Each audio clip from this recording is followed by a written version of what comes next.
चलो, अब तक जितने महानुभाव जुड़ गए हैं उनको मेरी तरफ से नम्र अभिनंदन है। और आप लोग कृपया कॉपी पेन निकालने का कष्ट करें, क्योंकि लेटे लेटे कंबल में सोए सोए पढ़ाई होगी नहीं। और मैं पहले ही बताया हूं कि रईसी का प्रदर्शन किसी को नहीं करना है। अगर हो तब भी बैठ के ही पढ़ना है, कम से कम बेड पर ही बैठ जाओ या टेबल कुर्सी हो तो उस पर बैठ जाओ। रईसी मुझे एकदम पसंद नहीं है भाई, ध्यान रख लो। रईसी दिखाओगे तो फिर ऑफलाइन में मैं दिखाऊंगा अपनी। चलो तो बढ़ते हैं, एक बार देख लेते हैं कि क्लास में कौन कौन, उसके बाद आगे बढ़ते हैं। हाँ, शिवांगी धाकड़, राम कुमार, महिमा, विकास, मेघा, अनुराधा, कुशल, शिवा, कृष्णा, हर्षवर्धन, सत्यम, सृष्टि। ठीक है, तो फिर बढ़ते हैं आगे। बाकी जो लोग आएंगे वो जुड़ते रहेंगे। चलिए, कल की क्लास देखो, रिकैप अगर हम देखें तो अब तक हमारी 3 क्लासेस हो गई हैं। एक क्लास छोटी, बाकी 2 क्लास ठीक ठाक साइज की ही रही हैं। रिकैप में मैंने बात किया था कि ये ब्रह्मांड जो है, ब्रह्मांड के बिना काम चलेगा नहीं।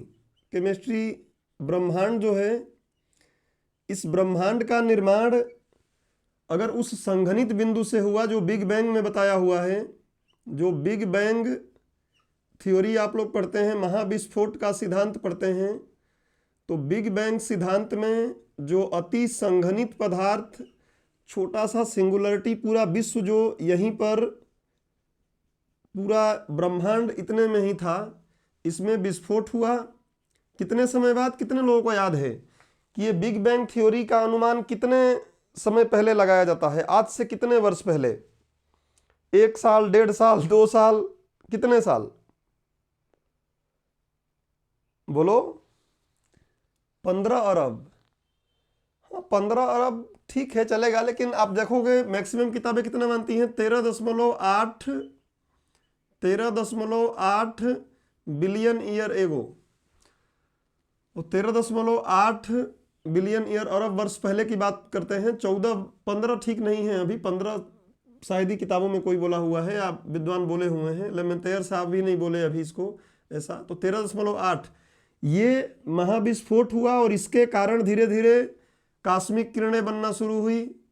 कास्मिक किरणें बनी, कास्मिक किरणों के बाद फिर आप देखोगे तमाम प्रकार के द्रव्य बनना शुरू हुए। हाइड्रोजन बना, हीलियम बना, ये जुड़ते गए आपस में, ग्रह बन गए, तारे बन गए, उपग्रह बन गए, उल्का पिंड बन गए, पता नहीं क्या क्या बन गए। और बने ये पढ़ना हमको पड़ रहा है। खैर, पढ़ना अच्छी बात है, लेकिन आप लोगों को बोझ लगता है ना कि एग्जाम के लिए पढ़ना है, काश एग्जाम नहीं निकालना होता तो पढ़ते ही नहीं। तो इसी कहानी से हम लोगों ने क्लास शुरू किया था। और उसके बाद हमने बात किया था किसका? तो रसायन विज्ञान का परिचय कर लिया था कि रसायन विज्ञान का परिचय वगैरह क्या है, रसायन विज्ञान का वर्गीकरण कर लिया था। ये सारी बातें पीछे की क्लासों में हैं, जाके आप देखें। रसायन विज्ञान का महत्व या उपयोग का क्षेत्र क्या है। कल की क्लास में हम लोगों ने द्रव्य वगैरह के बारे में पढ़ा। आज आगे बढ़ते हैं। कल हम लोगों ने द्रव्य के बारे में पढ़ा, अब आज की बात करते हैं। रिकैप बहुत लंबा हो जाएगा, 3 क्लास का रिकैप वहां करूंगा, समय लग जाएगा। आप वीडियो ही जाके देख लीजिएगा किसी को रिकैप करना है तो। अब आज की एपिसोड शुरू करते हैं, ठीक है। यहां जो पुराना एपिसोड है इसको आप YouTube पर देखें, अपनी कॉपी के नोट्स में देखें, और फिर आगे यहां बढ़ते हैं। द्रव्य के प्रकार हम लोग पढ़ रहे थे, द्रव्य का वर्गीकरण, द्रव्य क्या है, ये सब बातें हो गई थी। मैटर क्या है, द्रव्य का वर्गीकरण पढ़ रहे थे। द्रव्य का वर्गीकरण, ये डायग्राम आपको एक बार फिर से बनाना पड़ेगा, बट रुक के, अभी मत बनाना, अभी कोई पेन नहीं चलाएगा, सुनो, ऑफलाइन क्लास जैसा। द्रव्य का प्रकार हमने भौतिक आधार पर बनाया था। चैप्टर ये चलेगा क्योंकि इंपॉर्टेंट चैप्टर है, इससे क्वेश्चन आते हैं, प्रीलिम्स में भी आ सकता है, मेंस में भी आएगा। भौतिक, क्योंकि देखो सामान्य अध्ययन में हमको बहुत ज्यादा केमिस्ट्री नहीं पढ़ना है, कुछ सिलेक्टेड चैप्टर ही पढ़ने हैं। लेकिन जो चैप्टर पढ़ना है वो ढंग से पढ़ना है, आना चाहिए क्लियर कट। नहीं आता है तो एग्जाम में क्वेश्चन नहीं कर पाओगे। तो भौतिक अवस्था के आधार पर, भौतिक अवस्था क्या है हमने आपको पहले समझा दिया था। भौतिक अवस्था के आधार पर वर्गीकरण, और भौतिक अवस्था के आधार पर वर्गीकरण हमने 6 किया था। किताबें 3 करती हैं, हम लोगों ने 6 किया था क्योंकि हम कंपटीशन की तैयारी कर रहे हैं और कंपटीशन में ये चीज़ हमको पूछा जा सकता है।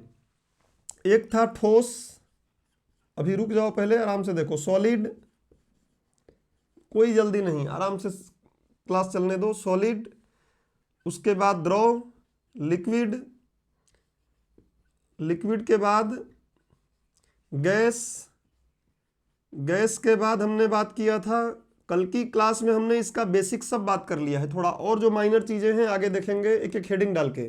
गैस, और गैस के बाद फिर था प्लाज्मा। मैंने बताया कि प्लाज्मा बाद में बताया गया और प्लाज्मा को प्लाज्मा ही बोलेंगे। अच्छा, आप लोगों को मैं मानव रक्त पढ़ाया था, तो मानव रक्त में भी प्लाज्मा बताया था, ध्यान रख रहे हैं। तो किसका नाम प्लाज्मा पहले पढ़ा? रक्त वाले का नाम प्लाज्मा पहले पढ़ा, ध्यान रख लेना। रक्त जो है ना, रक्त में WBC, RBC, प्लेटलेट्स, उसको हटाकर जो भी बचता है कणकीय पदार्थ बताया था कि रक्त में मुख्य रूप से 2 चीजें होती हैं। एक होता है कणकीय पदार्थ, कणनुमा पदार्थ, कणकीय पदार्थ, जिस पर हमने काफी चर्चा किया है तो यहां नहीं करेंगे, बस कहने के लिए। और दूसरा क्या है? प्लाज्मा। और इस प्लाज्मा में भी हमने देखा था एक और शब्द, सीरम। सीरम अलग चीज है, प्लाज्मा अलग चीज है। तो रक्त वाले प्लाज्मा का नाम पहले पढ़ा, और जो यहां प्लाज्मा है ना, गैस को अति उच्च ताप पर, कल की क्लास देखो, गैस को काफी उच्च ताप पर जब हम गर्म करते हैं तो वो आयनित हो जाती है, और उस आयनित अवस्था को हम प्लाज्मा बोलते हैं। बताया था कि जितने भी तारे हैं उनके आंतरिक भाग में खूब प्लाज्मा है। तो पहले ये प्लाज्मा बना, ये प्लाज्मा का नाम दिया गया था, बना नहीं, ये तो बहुत बाद में बना, हम तो बहुत बाद में बने ना, ये तो बहुत पहले बन गया, ब्रह्मांड तो बहुत पहले बन गया, लेकिन नाम पहले इसका दिया गया था, बाद में नाम इसका दिया गया था। ये क्वेश्चन पूछेगा नहीं, बट जानने के लिए जरूरी है। सीरम क्या है? कोई टाइप करेगा क्या आंसर? सीरम क्या है? ब्लड सीरम की बात कर रहा हूं मैं। आजकल बाल में भी सीरम लगा रहे हैं लोग, तेल नहीं लगा रहे हैं, बाल में सीरम लगा रहे हैं। मैं उसकी बात नहीं, ब्लड सीरम की बात कर रहा हूं। एनीवन? अरे अब बोलोगे कि मुंह फुला लिए। एक तो तुम लोगों को बहुत शिकायत रहती है कि यार ये क्वेश्चन बहुत पूछता है। कई बच्चों को, मुझे ऐसा लगता है कि एक ही शिकायत रहती है मुझसे कि यार ये क्वेश्चन बहुत पूछता है। मैनर नहीं है, बदतमीज टीचर है। ऑफलाइन में भी बहुत क्वेश्चन पूछता है, ऑनलाइन में भी बहुत क्वेश्चन पूछता है। यार क्लास रिएक्टिव होनी चाहिए। मैं नहीं चाहता कि सिर्फ मैं भाषण दूं। कल बताया था क्लास में ना कि भाषण और टीचिंग में अंतर होना चाहिए। भाषण सिर्फ एक तरफ से व्यक्ति दे रहा है, बाकी सुन रहे हैं चुपचाप। मोदी दे रहे हैं भाषण, ताली बजा रहे हैं, सुने जा रहे हैं। और टीचिंग मतलब होता है इंटरेक्टिव, दोनों तरफ से बात करें। एथिक्स में पढ़ते हो अरस्तु का स्टाइल। अरस्तु का मुख्य रूप से स्टाइल था कि वो क्या डायलेक्ट करता था, दोनों तरफ से बातें चलती थी। कोई कुछ बोल रहा है जी, आप हेयर ट्रांसप्लांट प्लाज्मा से अलग किया गया पदार्थ, ऐसा नहीं है। सीरम मैंने आपको मेंस में भी लिखवाया है जब प्रतिरक्षा तंत्र पढ़ा रहा था तो, और प्रीलिम्स में भी। सीरम का मतलब ये होता है कि ब्लड में रक्त में जमाने वाली चीजें, ब्लड को जमा देती हैं चीजें ना, अंदर जमता नहीं है, उसका एक अलग कारण होता है, बताया था। और बाहर जैसे ही ब्लड निकलता है तो वो जमता है। तो ब्लड को जमाने वाले जितने भी पदार्थ हैं उन सारे पदार्थों को हटा दिया जाए, उनको अलग कर दिया जाए, फिर जो कुछ भी बचता है उसको हम बोलते हैं ब्लड सीरम। छोटी क्लास के किताबों में लिखा हुआ है। खैर, कोई कुछ बोला इधर, थ्रोम्बिन और फाइब्रिनोजन निकाल कर जो बचे। हाँ, आप सिंपल बोलेंगे क्योंकि हम बहुत ज़्यादा टेक्निकल ना जाकर इसलिए बोल रहा हूँ यहाँ पे, क्योंकि ये क्लास केमिस्ट्री की है। अब पूछ लिया आपसे क्वेश्चन, तो रक्त को जमाने वाले जो भी पदार्थ हैं उन पदार्थों को, क्लॉटिंग करने वाले जो पदार्थ हैं उनको हटा दिया जाए तो जो कुछ भी बचेगा वो सीरम। टॉपिक पे आ जाते हैं हम, इधर नहीं जाना है हमें, इधर आना है। प्लाज्मा के बाद हमने बात किया था कि बोस आइंस्टीन कंडेंसेट क्या है, पिछली क्लास में आप देखे होंगे। हमने अभी मेंस की क्लास करेंगे तो इस पर 4-4 5-5 लाइन और लिख लेंगे कि 3 नंबर में कुछ पूछ ले तो और एक्स्ट्रा बता पाएँ। बाकी हमने बेसिक्स जान लिया है, प्रीलिम्स में पूछेगा तो आराम से बता पाएंगे। और लास्ट वाला जो है अभी आया है, जिसका नाम है चेन मेल्टेड अवस्था, ये आपको किताबों में प्रिंटेड अभी नहीं मिलेगा, अपडेट नहीं हुई होंगी। चेन मेल्टेड अवस्था, फिर मैंने ये बताया था कि ये तीन चीज़ें हैं, ये सामान्य ताप पर दिखती हैं। जो हमारा रूम टेम्परेचर है, इस पर बात हमने कर लिया था तो थोड़ा फास्ट कर लें। सामान्य ताप पर ये दिखती हैं, और ये 2 चीज़ें होती हैं, जो ये और ये जो है ये उच्च ताप पर मिलता है, सामान्य ताप नहीं, उच्च ताप पर मिलता है। ताप ज़्यादा रहेगा तब मिलेगा, और ये वाला जो रहता है वो निम्न ताप पर मिलता है, ये निम्न तापमान पर हमको दिखाई देता है। कुल मिला के हम बोल दें कि ये जो तीनों हैं, ये तीनों असामान्य ताप पर मिलते हैं, सामान्य ताप पर हमको प्राप्त नहीं होते हैं, असामान्य ताप पर ये प्राप्त होते हैं। क्या थे क्या नहीं थे सब बात हो गई थी। अब यहाँ क्या बताना था, जो ठोस होते हैं भैया, इसको पढ़ेंगे आगे, अभी चार्ट बना लो, फ्रेमिंग जो करते हैं क्लास में ना वैसे। तो ठोस जो होते हैं ये 2 प्रकार के होते हैं। क्या होते हैं ठोस, पिछली क्लास में बताया गया है, और आगे और थोड़ा इस पे चर्चा करेंगे अलग से, लेकिन बेसिक्स क्या है आपको पता है। तो ठोस, एक और चीज़ याद कर लो, पिछली क्लास में बताया था कि द्रव और गैस, इन दोनों को अगर एक साथ बोलना हो तो हम बोलते हैं तरल।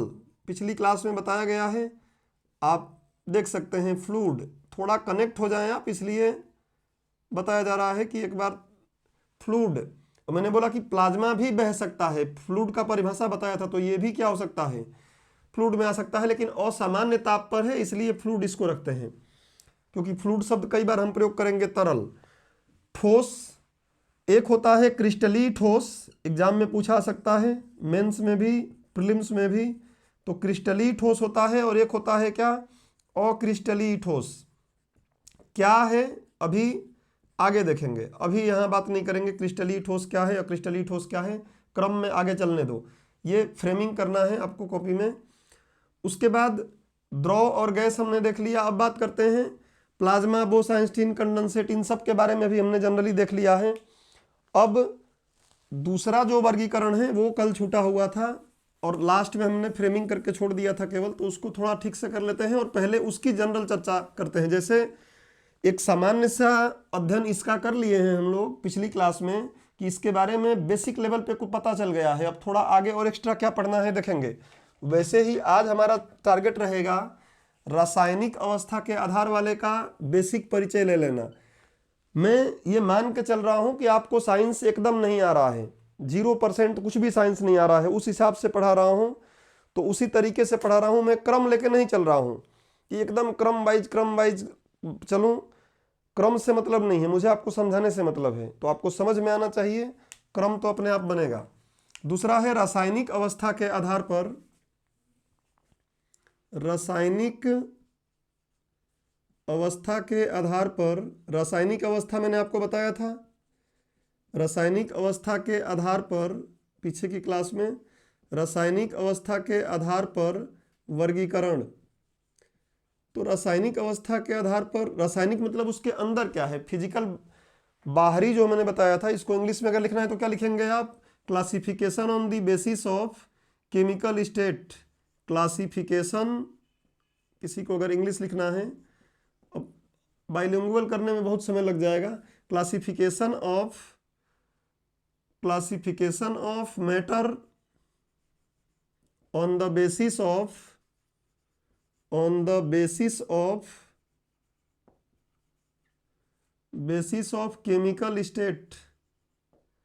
Chemical state. रासायनिक अवस्था मतलब अंदर क्या है, बाहर से जो देख रहे हैं वो तो भौतिक है, जो भी बाहर दिख रहा है। ये मोबाइल है, बाहर से दिख रहा है कि काला कलर का है, पीछे एप्पल का लगा हुआ है, ये रंग है, हार्ड है, ठोस है, ये सब क्या है, इसका भौतिक अवस्था है, बाहरी अवस्था हम देख पा रहे हैं, टच करके समझ पा रहे हैं। अंदर इसमें क्या क्या चीज़ें हैं, किस चीज़ों से बना हुआ है, वो सारी चीज़ें क्या कहलाएंगी, रासायनिक चीज़ें। हमारा शरीर गोरा है, कल की क्लास में पूछ रहे थे ना आप लोग, हमारा शरीर ये गोरी चमड़ी दिख रही है, इसका कारण है, क्या कारण है? तो मेलानिन कम है, मेलानिन नामक जो वर्णक है कम है, ज़्यादा हो जाएगा काला हो जाएगा। तो फिजिकल तो ये गोरा दिख रहा है, भौतिक है, लेकिन रासायनिक क्या है? मेलानिन की कमी है। तो आंतरिक चीज़ क्या है उसको रासायनिक बोलते हैं। यहाँ पे रासायनिक अवस्था के आधार पर दो वर्ग बनाते हैं हम। एक वर्ग होता है जिसको हम बोलते हैं शुद्ध पदार्थ, प्योर मैटर, आराम से बातों को समझना है, प्योर मैटर, शुद्ध पदार्थ। और दूसरा होता है अशुद्ध पदार्थ। अशुद्ध वो नहीं जो आप कई दिन नहाते नहीं हो तो हो जाते हो, ठीक है। अशुद्ध पदार्थ खैर वो भी यही है, कई दिन नहीं नहाने पर भी अशुद्ध व्यक्ति होता है, क्योंकि शरीर पर उसके और एक्स्ट्रा चीजें आ जाती हैं, ठीक है। तो शुद्ध पदार्थ क्या है? देखो, शुद्ध पदार्थ मतलब ऐसा आपको दिमाग में रखना है कि ऐसे पदार्थ जिनका संघटन नहीं, शिवा केवल नहीं है, शिवा तो बहाना है, कई लोग हैं, केवल शिवा ऐसा नहीं कर रहा है। तो शुद्ध पदार्थ क्या है? जिनका संघटन निश्चित तथा स्थिर होता है। जिनका संघटन क्या है आपको बता चुका हूं कि क्या क्या चीजों से मिलकर वो बना है। जिसका संघटन स्थिर व नियत होता है। आगे एक्स्ट्रा में इसके बारे में लिखेंगे, पढ़ेंगे, अभी तो बेसिक कर रहे हैं। निश्चित होता है, जैसे इसको इन सबको किए थे वैसे आज इन पर हम टारगेट करेंगे। जिनका संघटन स्थिर व निश्चित होता है। अब समझ में नहीं आई होगी बात, मैं जानता हूं आपको, तो मैं अभी बता रहा हूं कि इसका मतलब क्या है। संघटन स्थिर निश्चित का मतलब क्या है? जैसे पानी देखो, H2O, इसका संघटन जिन चीजों से मिलकर बना हुआ है ये स्थिर भी है और निश्चित है। कभी भी ये H2O2 नहीं बनेगा। H2O2 अगर बन जाए तो ये पानी नहीं रहेगा, इसका नाम पानी नहीं बल्कि हाइड्रोजन परऑक्साइड बन जाएगा। जो हमने किसी क्लास में बात किया था कि ये घाव को धोने में काम आता है। कोरोना भैया को धो रहे थे इसी से, कई लोग कान मान को धोते हैं, झाग निकलता है, यही होता है। तो H2O देखो, इसका संघटन जिन चीजों से बना है वो निश्चित है और उसके साथ साथ स्थिर भी है।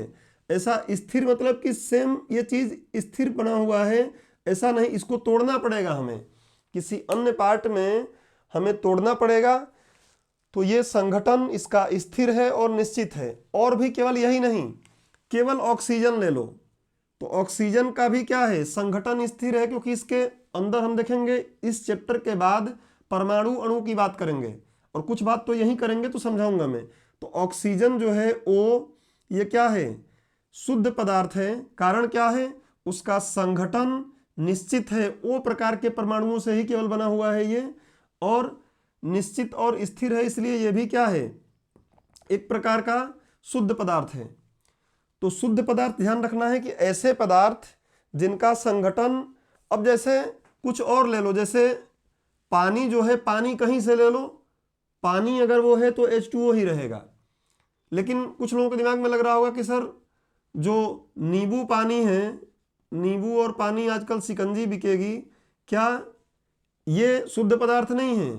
तो ये शुद्ध पदार्थ कारण इसलिए इसको हम नहीं बोलेंगे, आगे भी बताऊंगा, इसलिए शुद्ध पदार्थ नहीं है क्योंकि कोई दो नींबू डालता है, 2 चम्मच शक्कर डालता है और 1 गिलास पानी, कोई वही चीज बनाता है तो आधा नींबू डालता है अपने औकात से, 2 नहीं आधा डाल देगा, और इस तरीके से फ्लक्चुएट करेगा, एकदम फिक्स नहीं रहता है कि इतना ही नमक डालना है, इतना ही नींबू डालना है। चाय बनाते हैं हम तो चाय भी नहीं है। जैसे मान लो अभी मैं आपको बोलूं, अभी आपको मैं बोलूं कि जो रगड़ के वो दाने दाने में केसर का दम फाड़ो और हाथ पे रखो, तो उसका संगठन क्या स्थिर है? हर पाउच में एकदम बराबर बराबर केसर हैं। पता नहीं केसर रहता है कि नहीं रहता है, मैं तो देखा नहीं हूं। क्या उसमें कसैली सब में जो सब में बराबर रहता है? जो खाए होंगे बताएं, हर्षवर्धन बताइए। खोलना कभी दिलबाग, दिलबाग नहीं खोलना होगा तो दुनिया कदमों वाला, शाहरुख खान, अजय देवगन, जिनका आइकन लोग बात करते हैं, उनकी बराबर नहीं है ना, शुद्ध नहीं है वो। तो शुद्ध पदार्थ जो भी होंगे उनका संगठन स्थिर और निश्चित होगा, यह बात दिमाग में रखिएगा। समोसे का भी शुद्ध स्थिर नहीं है, कोई आलू ज्यादा डालता है, कोई कम तेल में तलता है, कोई ज्यादा तेल में तलता है। शुद्ध पदार्थ ये होते हैं। अब देखो, जो शुद्ध पदार्थ होते हैं उनमें आपको दिमाग में रखना है कि शुद्ध पदार्थों को भी दो भागों में बांटा जा सकता है। शुद्ध पदार्थ जो है, इन शुद्ध पदार्थों को दो भागों में बांटा जा सकता है। कैसे? तो इनके टूटने के आधार पर। जैसे देखो, पहला है, पहले को हम बोलते हैं तत्व, एलिमेंट, इंग्लिश शब्द एलिमेंट इसको बोलते हैं। और कहानी यहीं शुरू होगी, असली कहानी यहां से शुरू होगी, देखेंगे हम, तत्व। और दूसरा होता है यौगिक, तत्व और यौगिक, इसको हम बोलते हैं कंपाउंड, कंपाउंड, ठीक है। तत्व और यौगिक, एलिमेंट और कंपाउंड। तत्व क्या है? तो ये शुद्ध पदार्थ, शुद्ध पदार्थ का ऐसा रूप है जो सिर्फ एक प्रकार के परमाणुओं से बना है। इसकी परिभाषाएं जो आप लोग कॉपी में देखते हैं ना, अभी मैं दिखाऊंगा कि क्या अंतर है। किताबों में इसका लिखता है कि ऐसे शुद्ध पदार्थ जिनको न तो किसी भौतिक विधि से और न ही किसी रासायनिक विधि से तोड़ा जा सकता है, उसको हम बोलते हैं तत्व। लेकिन इसमें एक अंतर है, एक समस्या है, और वो समस्या मैं आपको दिखाऊंगा। क्योंकि इसकी परिभाषा सबसे पहले बायल साहब ने दिया, चार्ल्स बायल, अभी देखेंगे हम। बायल के बाद इसी को लैवासिए, जो जनक कहे जाते हैं आधुनिक केमिस्ट्री के, लैवासिए, इंग्लिश में लैवोजियर, इन्होंने इसके बारे में बताया। और अंततः जाके जो आज इसकी परिभाषा बनी है वो हम देखेंगे, बहुत आसान है। तो आज की परिभाषा क्या है ये समझो, कि तत्व क्या होते हैं? ऐसे शुद्ध पदार्थ होते हैं, ऐसे शुद्ध पदार्थ, ये फ्रेमिंग सिर्फ है, इसको हम डिटेलिंग करेंगे। ऐसे शुद्ध पदार्थ, ऐसे शुद्ध पदार्थ जो एक ही प्रकार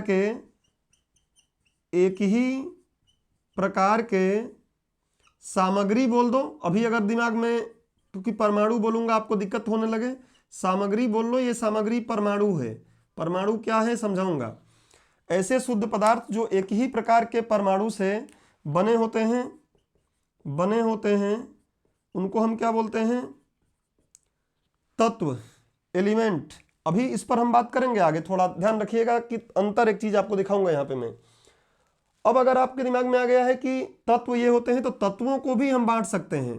अभी ध्यान रखें कि टोटल जो तत्व है, कुल तत्वों की संख्या, मेरे पास नीचे जगह है लेकिन लिखूंगा तो आपको दिखाई नहीं देगा, इसलिए मैं इधर लिख रहा हूं।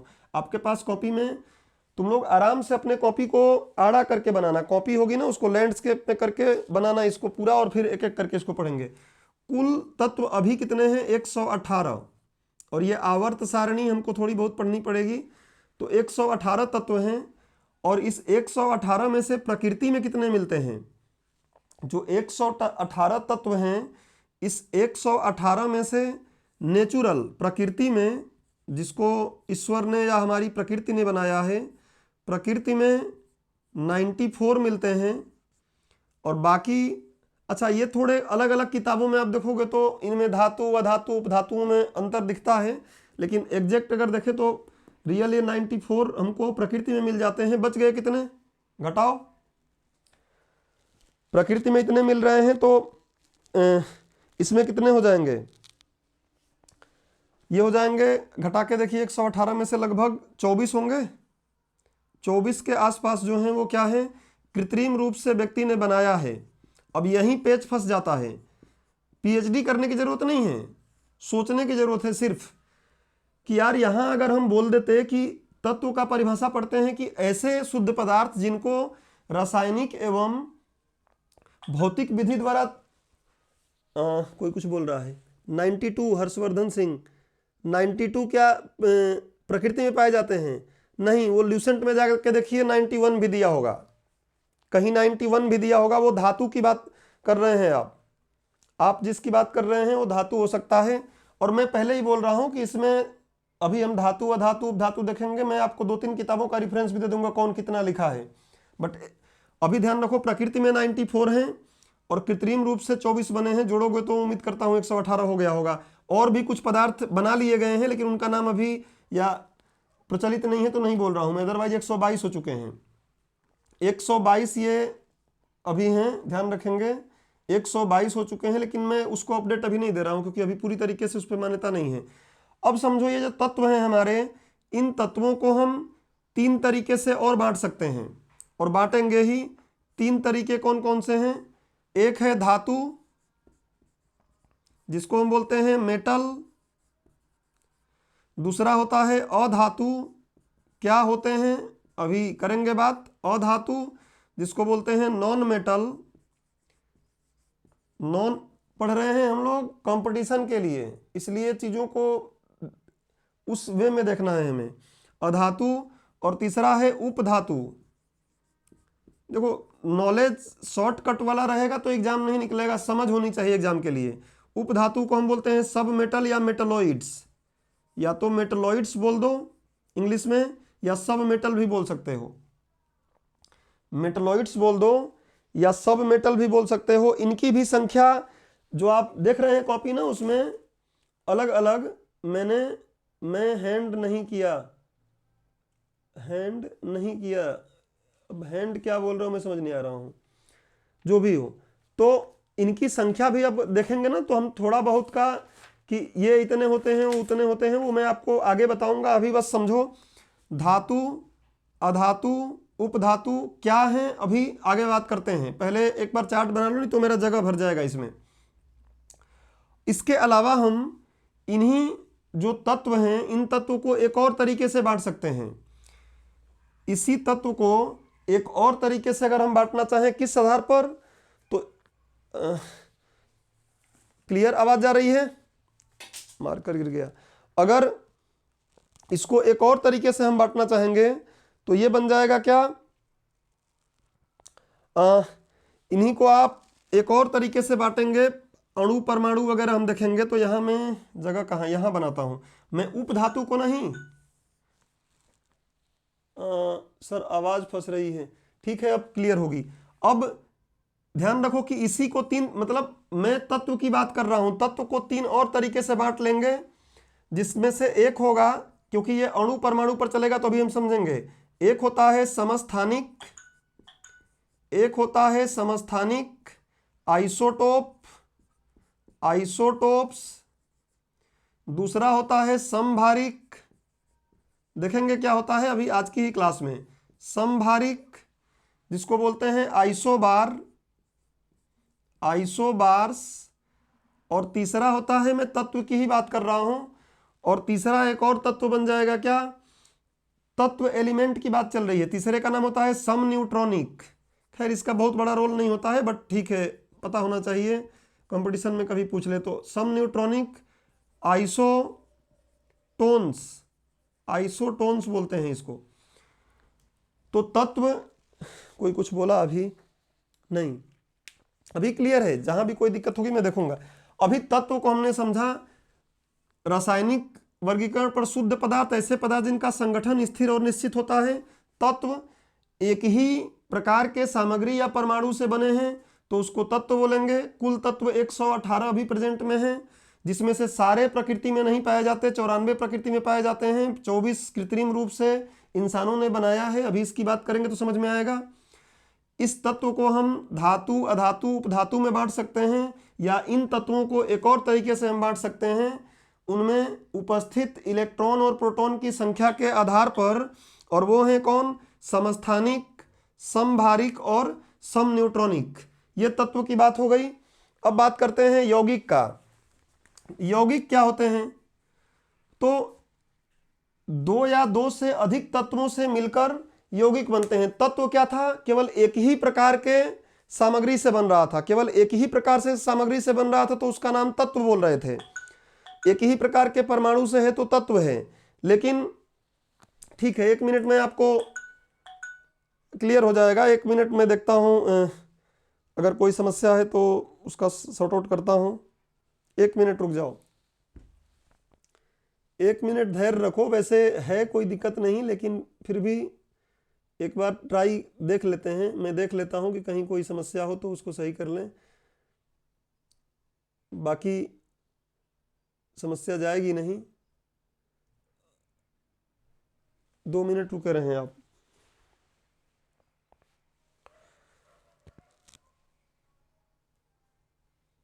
अब बताओ, अब क्लियर है? फटाफट हैंड रेज करो, अभी क्लियर है? चलो ओके ओके। अब बात करते हैं यौगिक का। समझ गया? अब यौगिक की बात करते हैं। तो यौगिक क्या है? तो यौगिक आपको दिमाग में रखना है कि यौगिक ये तत्व जो था एक ही प्रकार के सामग्री से बन रहा था। लेकिन यौगिक क्या है? तो दो या शुद्ध पदार्थ का ये रूप है। क्या है? शुद्ध पदार्थ का ऐसा प्रकार, शुद्ध पदार्थ का ऐसा प्रकार, शुद्ध पदार्थ का ऐसा प्रकार जो दो या दो से अधिक, जो दो या दो से अधिक, जो दो या दो से अधिक एक ही प्रकार के या अलग प्रकार के तत्वों से मिलकर बनता है। एक ही प्रकार के तत्व मिल जाए, चाहे जैसे ऑक्सीजन के दो मिल जाए O2 बन जाता है, हाइड्रोजन के H2O मिल गए तब भी चलेगा।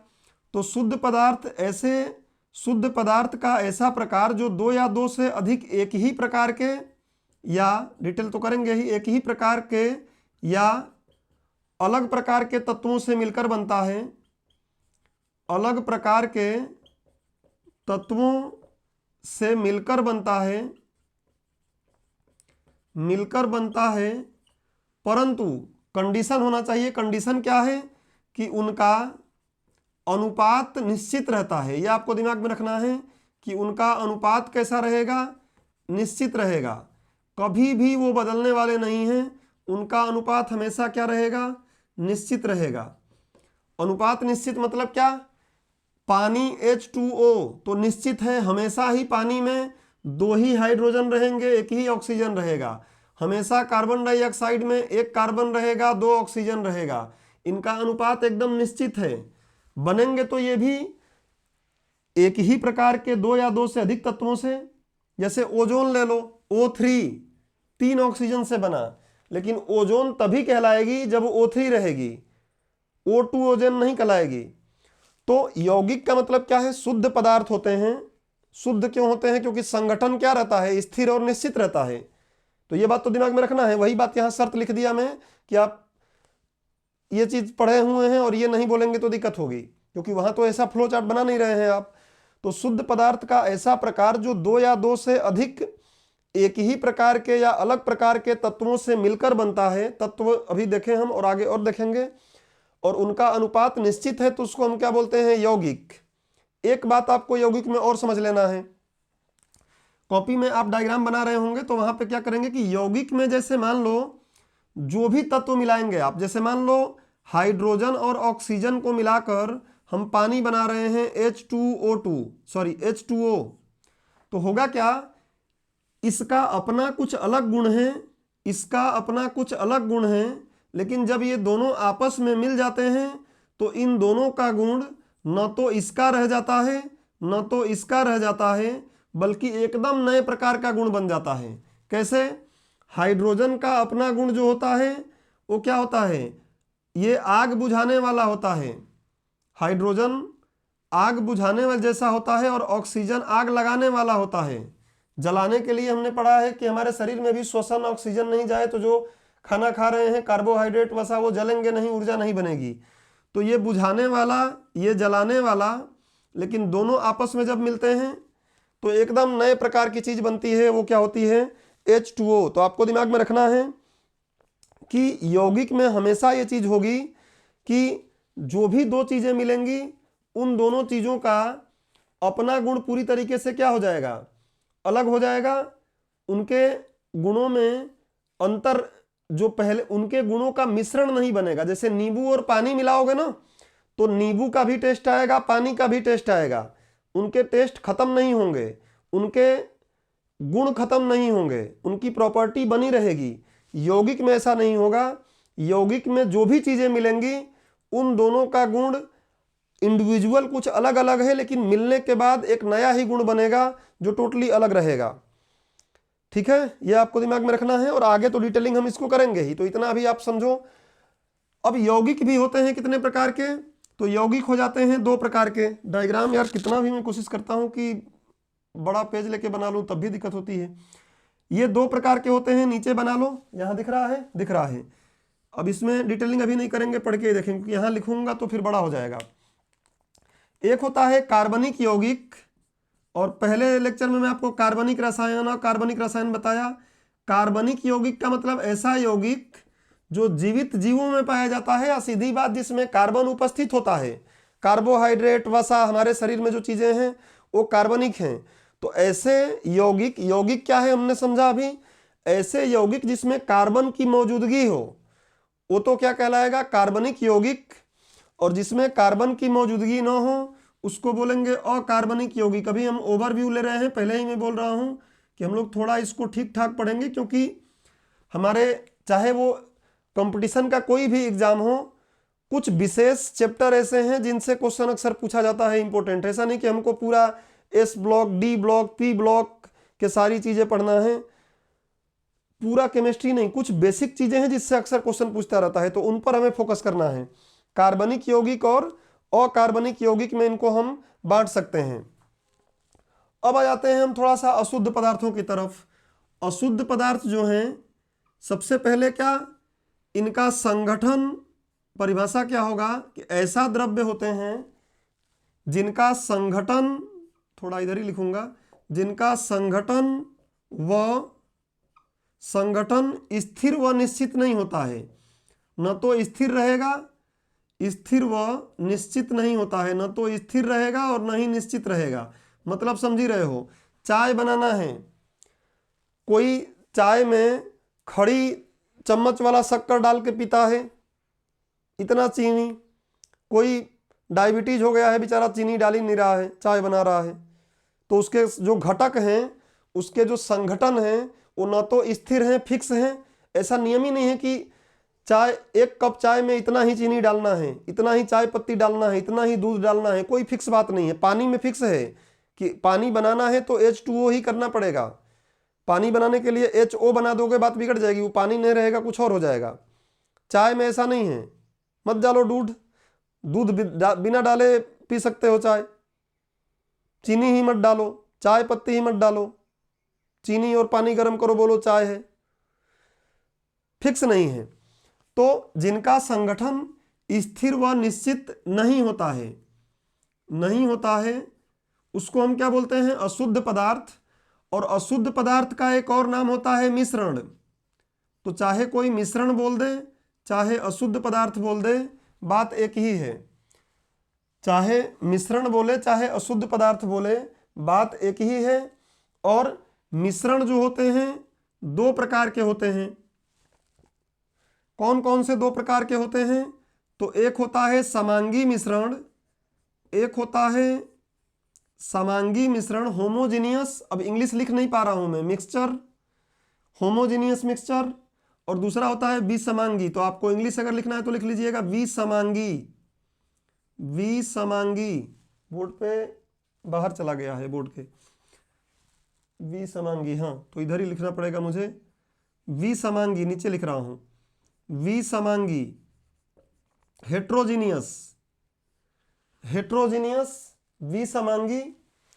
समांगी मतलब क्या समझ लो पहले, अभी डिटेलिंग तो हमें पढ़ना ही है, लिखवाऊंगा भी बोलकर जनरल। ऐसा नहीं कि मैं यहां बता दिया हो गया, पढ़ाई याद किए हुए हैं, एग्जाम में लिखेंगे कैसे, याद कैसे रहेगा, तो मैं बोल के लिखवाऊंगा सारी बातों को। अभी तो ये फ्लो चार्ट है कि फ्रेमिंग आपके पहले पेज पे जैसे कराते हैं क्लास में वैसा रहे।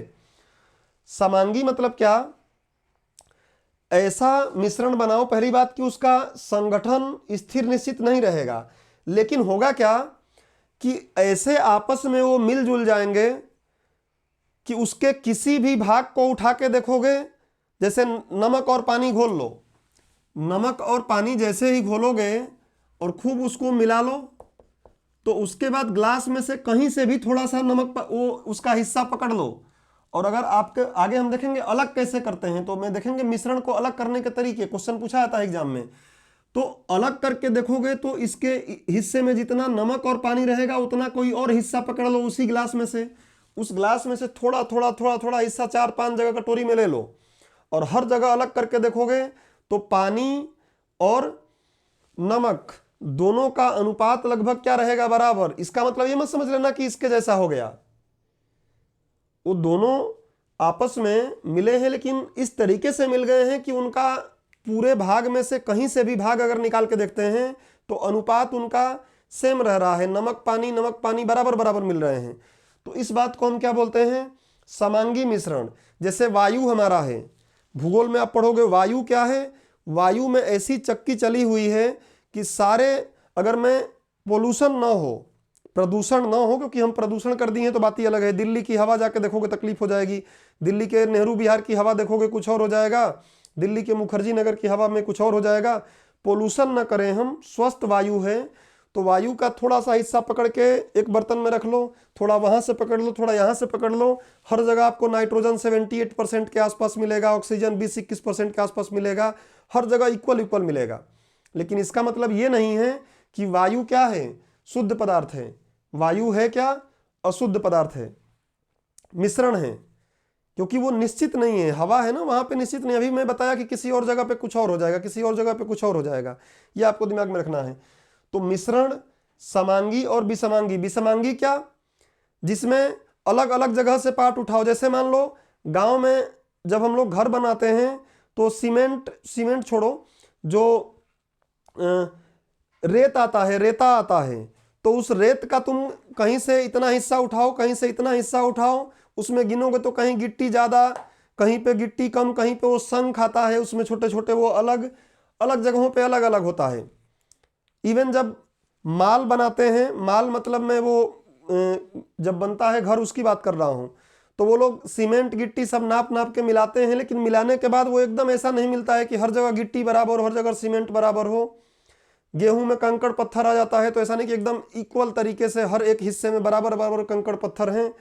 तो जहां चीजें एकदम आपस में सही से नहीं मिल पाई हैं, बल्कि उसके अलग अलग भाग में अलग अलग मात्राएं दिख रही हैं, जो भी उसके संगठन है, 4 चीजें मिली हैं, 5 चीजें मिली हैं, 10 चीजें मिली हैं। सिंपल समझ लो, चीनी, चाय पत्ती, नमक, दाल, चावल, सबको आपस में ऐसे खूब मिला दो, कितना भी कोशिश कर लोगे, और उसमें से एक एक गिलास निकाल के 4 जगह रख लो, गिनो, चावल के दाने सब में बराबर नहीं आएंगे, गेहूं के दाने सब में बराबर नहीं, हालांकि गेहूं तो मिला ही नहीं ना, चाय पत्ती के दाने हर जगह बराबर नहीं आएंगे, कहीं ज्यादा कहीं कम, कहीं ज्यादा कहीं कम मिलेंगे।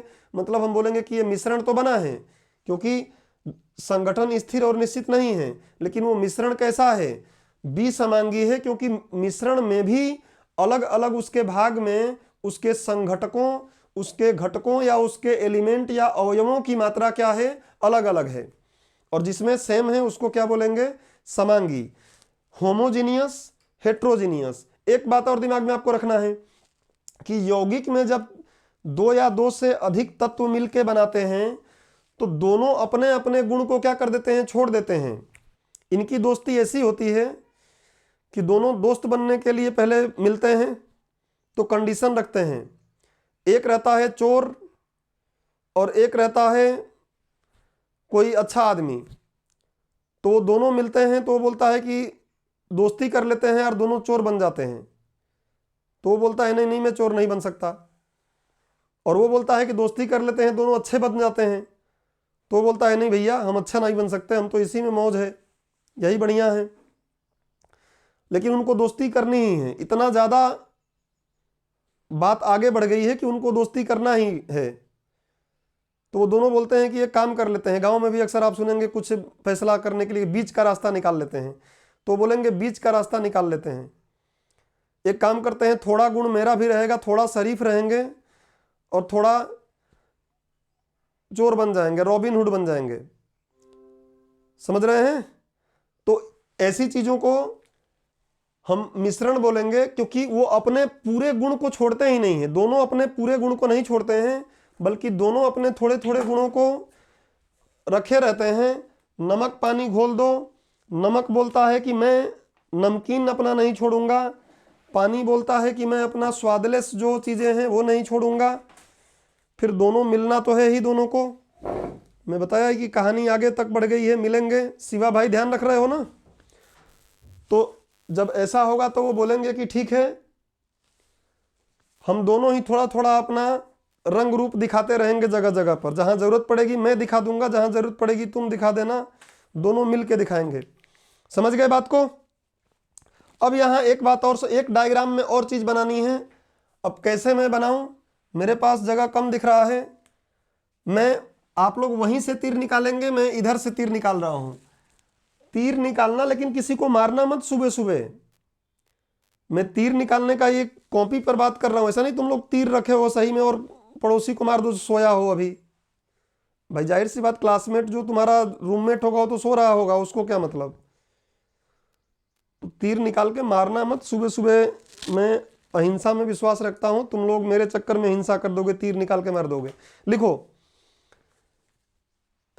इसके जस्ट आगे तीर लगा के लिखना है हमको क्या, कि विलेय और विलायक के कणों के आधार पर, अच्छा समांगी में, वो स्पेशली समांगी में लिखोगे, यहां दिख रहा है ना? हाँ, समांगी में लिखना है, समांगी से तीर निकालना है आपको। लिखना है विलेय, अभी विलेय क्या है बता रहा हूं, विलेय एवं विलायक। क्लियर है? हाँ दिख तो रहा है।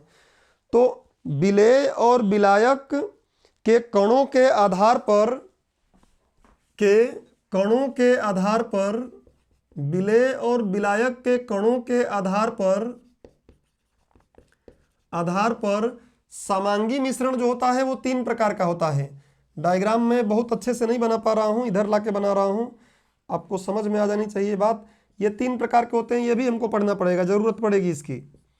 कई बार जब मेडिसिन खरीदने जाते हो तो सिरप पे लिखा रहता है, मेडिसिन का जो सिरप रहता है ना, उस सिरप पे लिखा रहता है सस्पेंशन। तो हम समझेंगे सस्पेंशन का मतलब क्या है। 3 क्या होता है? एक होता है वास्तविक विलयन। अच्छा ध्यान रखिएगा कि समांगी मिश्रण जो होता है ना, इसी समांगी मिश्रण का नाम आगे पढ़ेंगे ही, डिटेल में बोल ही रहा हूं कि अभी ओवरव्यू ले रहे हैं। विलयन बोलते हैं, सॉल्यूशन बोलते हैं। कई बार लोगों को लगता है कि मिश्रण ही सॉल्यूशन है, गलत है। मिश्रण सॉल्यूशन नहीं है। मिश्रण में भी समांगी को सॉल्यूशन नहीं बोलते हैं। सॉल्यूशन हम बोलते हैं किसको? समांगी को। सॉल्यूशन समाधान वाला नहीं, इंग्लिश की बात कर रहा हूं, सॉल्यूशन ये केमिस्ट्री वाला। तो सॉल्यूशन, विलयन हम बोलते हैं किसको? समांगी मिश्रण को विलयन कहा जाता है। और विलयन जो होता है, विलेय और विलायक के कणों के आधार पर 3 प्रकार का होता है। एक होता है वास्तविक विलयन, पढ़ना ही पड़ेगा, वास्तविक विलयन, विलयन नहीं लिख रहा हूं, या वास्तविक समांगी मिश्रण बोल सकते हो, ट्रू बोलना आगे, ट्रू सॉल्यूशन या ट्रू होमोजेनियस मिक्सचर, जो आपको अच्छा लगे। ट्रू सॉल्यूशन बोल लो, शॉर्टकट में काम चल जाएगा, ट्रू सॉल्यूशन। दूसरा जो होता है उसका नाम होता है, बहुत बार सुने होंगे दूसरे सब्जेक्टों में भी, कोलाइडी विलयन। कोलाइडी विलयन, तो हम देखेंगे कोलाइडी विलयन क्या होता है। इंग्लिश में तो कोलाइडल ही इसको बोलेंगे, कोलाइडल बोल देते हैं बस, स्पेलिंग नहीं आइडिया हो तो लिख देता हूं, कोलाइडल सॉल्यूशन, एस लिख दिया। और तीसरा जो होता है उसको हम क्या बोलते हैं? निलंबन। कई सिरप पर ऐसा मिला रहता है, आपको मैं बताऊंगा कि क्या है ये निलंबन, जिसको हम बोलते हैं सस्पेंशन सॉल्यूशन। सस्पेंशन स्पेलिंग देख लीजिएगा, संभव है स्पेलिंग में कुछ मिस्टेक हो, तो सस्पेंशन सही है, स्पेलिंग सही है। सस्पेंशन सॉल्यूशन, 3 प्रकार के सॉल्यूशन होते हैं, वास्तविक, कोलाइडी, निलंबन। हम देखेंगे कि वास्तविक क्या है, कोलाइडी क्या है, निलंबन क्या है, पूरा इसका एक चार्ट बनवा दूंगा मैं आपको, इसमें से भी एग्जाम में क्वेश्चन पूछा सकता है। अब यहाँ पे कुछ शब्द आ गया, विलेय क्या है? विलयन तो समझ गए कि विलयन मतलब क्या होता है, समांगी मिश्रण, लेकिन ये विलेय और विलायक क्या है? तो विलेय और विलायक कहीं, अच्छा डायग्राम हमारा ये बन गया है, फ्रेमिंग हो गया है इस चैप्टर के लिए। अब हम इस चैप्टर में इसी फ्रेमिंग को आगे बढ़ाते रहेंगे, इसी का ये टीजर है या ट्रेलर समझ लो। ट्रेलर थोड़ा बड़ा हो गया, फिल्मों का ट्रेलर 4-4.5 मिनट का आजकल मैक्सिमम आने लगा है, अपना ट्रेलर थोड़ा बड़ा है बट समझ में आना चाहिए। तो इस ट्रेलर में हमने डायग्राम कर लिया है। अब उसके जस्ट नीचे कहीं विलेय विलायक लिख लो, क्योंकि शब्द जितने यहाँ देख रहे हैं उन शब्दों के बारे में पता होना चाहिए। और कुछ पूछना रहे तो टाइप करना है, भोपू बजाना है। विलयन विलायक के बारे में थोड़ा सा लिख लो, काम करेगा। और फिर मैं इसको मिटाऊंगा। एक काम करता हूँ, इसका पिक ले लेता हूँ, सॉरी विलय और विलायक आपको लिखवा देता हूँ, और उसके बाद इसका एक पिक लेता हूँ और फिर इसको मिटा के एक की बात करेंगे। अभी थोड़ा जैसे कल ओवरव्यू इनका लिए थे, इनमें हम 3 की बात करेंगे ज़्यादा, इन तीनों की बात ज़्यादा नहीं करेंगे, अभी उतना ही काफ़ी है। मेंस में 2-4 लाइन और देखेंगे एक्स्ट्रा जब करेंगे तो। वैसे तो प्री मेंस दोनों का ही चल रहा है ये। इन तीनों की बात थोड़ी और एक्स्ट्रा करेंगे हम, इन तीनों की बात थोड़ी और एक्स्ट्रा किया जाएगा, क्योंकि संभव है कि जितना हमने पिछले लेक्चर में इसका बेसिक समझा है उसके अलावा क्वेश्चन पूछ ले इससे, तो उनकी बात हम करेंगे। इसको इंग्लिश में क्रिस्टलीन बोलते हैं, इसको ए क्रिस्टलाइन बोलते हैं। क्रिस्टलाइन, कुछ लोग क्रिस्टलीन जो भी पढ़े। तो विलेय विलायक लिख लो कहीं कॉपी में कि विलेय और विलायक मतलब क्या है। विलेय में लिखो जिस पदार्थ में विलेय को घोला जाता है। सिंपल बात, पानी ले लो, कुल मिलाकर ज्यादा जो है H2 पानी ले लो और नमक ले लो। तो अब नमक में तो पानी को घोल नहीं दोगे, जाहिर सी बात है कि पानी जो है इसकी ज्यादा मात्रा लिया और नमक की मात्रा कम लिया, तो जो कम मात्रा में है मतलब जो घुल रहा है वो विलेय है, सॉल्यूट है। इंग्लिश में बोलते हैं सॉल्यूट, इंग्लिश से बोलते हैं सॉल्यूट। और जो घोल रहा है इसको, जो ज्यादा मात्रा में है घोल रहा है, उसको बोलते हैं विलायक। विलायत नहीं, विलायत विदेश हो जाएगा।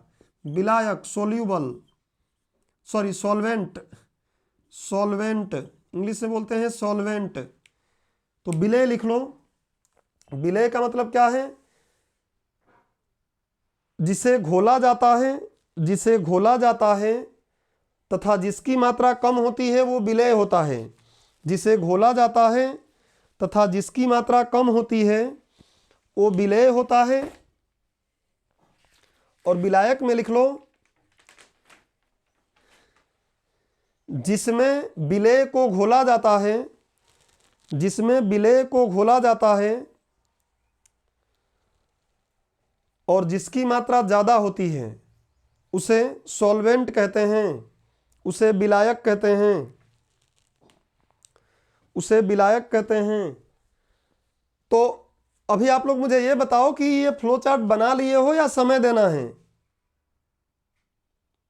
1-2 लोग बता दो फटाफट, सबका तो नहीं पढ़ सकता ना। कृष्णा तो बना लिए हैं, और शिवा बना लिए हैं। यार कृष्णा तुम क्या कर रहे हो यार? बना ली सर, बना ली सर, क्या तुम कैसे बात कर रहे हो यार लड़कियों जैसा? बना ली सर कि बना लिया? चलो बना लिए, अच्छी बात है। नहीं बनाए होगे तो मैं फोटो खींच ले रहा हूँ, ग्रुप में भेज दूंगा, क्योंकि मिटाऊंगा मैं, अदरवाइज समय ज़्यादा लगेगा। और अगर तुम लोगों को रिकॉर्डेड वर्जन वाला देखना रहेगा तो फिर बोलोगे कि लंबी क्लास हो रही है, इसलिए मैं फोटो 15 मिनट क्लास में जैसे 10 मिनट रुक जाते हैं वैसा रुक नहीं रहा हूँ। किसी का छूट भी जाए तो बना लेना, हाँ समझना जरूर पड़ेगा। अब थोड़ा आगे बढ़ते हैं, इसको मिटा के। इसमें अगर किसी को कोई तकलीफ हो तो पूछ सकता है। अभी बहुत कुछ बातें ऐसी हैं जिनको हमें धीरे धीरे यहाँ पे आगे देखना है, क्लियर होता रहेगा। बेसिक सा आइडिया जब लग जाता है ना सबका पहले से, तो बात ज़्यादा बेहतर समझ में आती है। हम धातु अधातु ये सब जो द्रव्य के मैटर हैं, मतलब द्रव्य के ठोस द्रव गैस हैं, इनको पढ़ेंगे थोड़ा सा डिटेल में, क्योंकि इससे क्वेश्चन आता है एग्जाम में। लेकिन अभी हम ये रासायनिक अवस्था वाला के बात कर रहे हैं, तो इनकी ही पहले बात कर लेते हैं और फिर ठोस द्रव वाले की नोट डाल के अलग से तीनों का थोड़ा लिख लेंगे। क्रम से मतलब नहीं है, समझ में आने से मतलब है। ठोस द्रव गैस काफ़ी कुछ समझ में आ गया है, तो उसको लिखवाना ही है, कुछ एक्स्ट्रा बातें उसमें बतानी है हमको। चलो, तो अगर इतनी बात हो गई है तो अब हम लोग बात कर लेते हैं सबसे पहले किसका? हम लोग, अब आप लोग बताओ मुझे कि पहले ठोस द्रव गैस के बारे में बात कर लें, या फिर पहले ये शुद्ध पदार्थ और अशुद्ध पदार्थ, ये तत्व यौगिक जो है, इनको खत्म करके फिर ठोस द्रव के बारे में अलग से लिखवाएं? क्या लगता है, क्या चाहते हैं आप? जैसा बोलो, पहले बोलो तो तत्व यौगिक जो हैं इनके बारे में बात कर लें। बोलो बोलो, तो लोकतांत्रिक तरीके से भाई तुम लोगों को भी मौका मिलना चाहिए, तुम लोग कुछ बोल सको।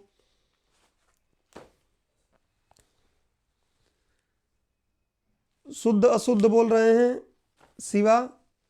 हाँ, ठोस द्रव गैस के बारे में हमने काफी कुछ बात कर लिया है, तो मैं सोच रहा था कि अब आज मुख्य रूप से टारगेट किए हैं हम लोग किस पर? रासायनिक वाले। जो पिछली क्लास में मुख्य रूप से टारगेट किए थे किस पर?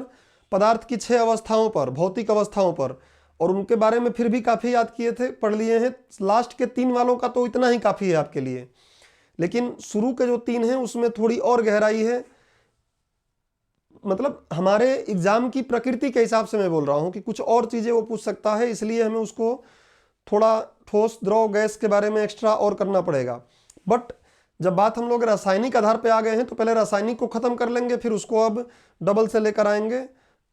और जैसे ही ये रासायनिक वाला खत्म हो जाएगा और फिर वो ठोस द्रव गैस के बारे में थोड़ा एक्स्ट्रा और पढ़ लेंगे, तो चैप्टर खत्म हो जाएगा। तो अगला, सबसे पहले हम यही काम करते हैं। अब इस ट्रेलर को आगे बढ़ाते हैं और हेडिंग डालते हैं शुद्ध पदार्थ, और अब लिखने वाला काम करेंगे। अभी डायग्राम बना रहे थे ना, अब लिखने वाला काम करेंगे। तो हेडिंग डाल लो शुद्ध पदार्थ, क्योंकि डायग्राम पीछे बन गया। अब इसको विस्तार थोड़ा थोड़ा दे देते हैं। Pure substance, pure matter, matter लिख लो, क्या दिक्कत है, मैटर बेटर है। अब मैं बोलूंगा आपको, क्योंकि बोर्ड पर बातें समझा दिया हूं। तो शुद्ध पदार्थ के बारे में 2-3 लाइन लिखना है आपको, लिखिए। शुद्ध पदार्थ में वही जो समझाया था। ये कौन है? शुद्ध अशुद्ध को ही सर बता दें। हाँ, इन्हीं को आगे बढ़ा लेते हैं कि अब तो फिक्स हो गया है ना, अब इस पे बात ना करें। लिखो शुद्ध पदार्थ में, लिखो।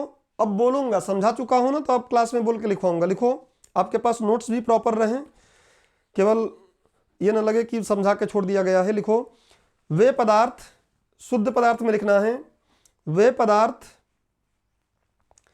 जिनका संघटन, शब्द पहले समझा चुका हूं मैं, जिनका संघटन, कंपोनेंट, जिनका संघटन निश्चित तथा स्थिर होता है, जिनका संघटन निश्चित तथा स्थिर होता है, जिनका संघटन निश्चित तथा स्थिर होता है, शुद्ध पदार्थ कहलाते हैं। प्योर सब्सटेंस या प्योर मैटर कहलाते हैं, शुद्ध पदार्थ कहलाते हैं।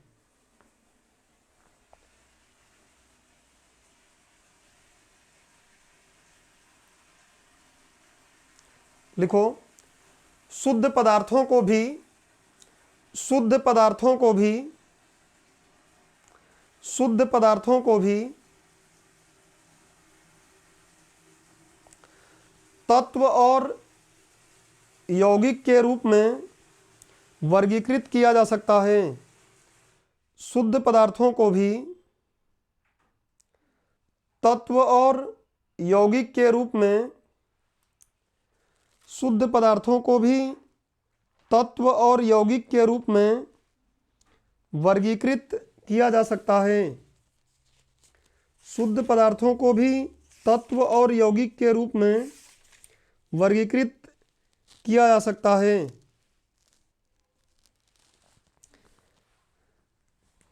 उसके जस्ट नीचे लिखो जैसे, उसके नीचे पहले एग्जाम्पल लिख लो। जैसे एग्जाम्पल में लिखो कि एक शुद्ध पदार्थ है, इसका नाम क्या है? 2HgO। Hg मतलब होता है पारा, मर्क्यूरी। 2HgO मर्क्यूरिक ऑक्साइड, नीचे लिख लो, थोड़ा सा आइडिया रहे। Mercuric oxide, mercuric oxide. अगर इसको हम तोड़ना चाहें तो ये क्या बन जाता है? 2Hg बन जाता है, और प्लस क्या बन जाता है? ऑक्सीजन बन जाता है। तो है तो ये शुद्ध पदार्थ, क्योंकि मर्क्यूरिक ऑक्साइड जब भी बनेगा तो इसका संघटन स्थिर है, निश्चित है और स्थिर है। लेकिन इस शुद्ध पदार्थ में हम देख रहे हैं कि इसको जब तोड़ा गया तो ये एक अकेला तत्व बन गया Hg, एक अकेला तत्व यहाँ पे बन रहा है ऑक्सीजन, इसलिए इसको दो वर्गों में बांटा जा सकता है। ये जो होता है Hg, इसको और नहीं तोड़ सकते। हालांकि अभी मैं बताऊंगा कि इसमें क्या अंतर है, क्या आज की समस्या क्या है। इसको और नहीं तोड़ सकते। अगर Hg को अगर तोड़ेंगे तो Hg के ही टुकड़े बनेंगे, Hg ही निकलेंगे, ऑक्सीजन में से ऑक्सीजन के ही और चीजें निकलेंगी। और नीचे जाएंगे हम इलेक्ट्रॉन प्रोटॉन, जो अगले चैप्टर की बात है। तो नीचे ये लिख लो और उसके बाद हेडिंग डाल लो। डायग्राम मत बनाना, अब तो आप हेडिंग डाल लो। तत्व दो वर्गों में बांटा जा सकता है। तो पहले का नाम है एलिमेंट तत्व, एलिमेंट तत्व। कई बार क्या होता है कि थोड़ा डिटेल में ठीक से समझ के पढ़ते हैं तो कुछ लोग बच्चों को बोलते हैं कि ये काफ़ी डिटेल हो रहा है, ये नीट में आएगा, और फिर वो बेचारे उस तरीके से सोचते हैं कि कुछ नीट वाले भी उसी हिसाब से पढ़ लेते हैं तो फेल हो जाते हैं। क्योंकि नीट की पढ़ाई, आईआईटी की पढ़ाई अलग होती है, उसमें पढ़ोगे तो उसमें तमाम प्रकार की चीज़ें और डिटेलिंग आएंगी। हमें जीएस के हिसाब से इतना नॉलेज होना चाहिए कि एग्जाम क्रैक कर सकें। केवल सतही नॉलेज, लाइन वाइज लाइन केवल याद कर लेंगे, लूसेंट का तो बात नहीं बनेगी, समझ आना चाहिए।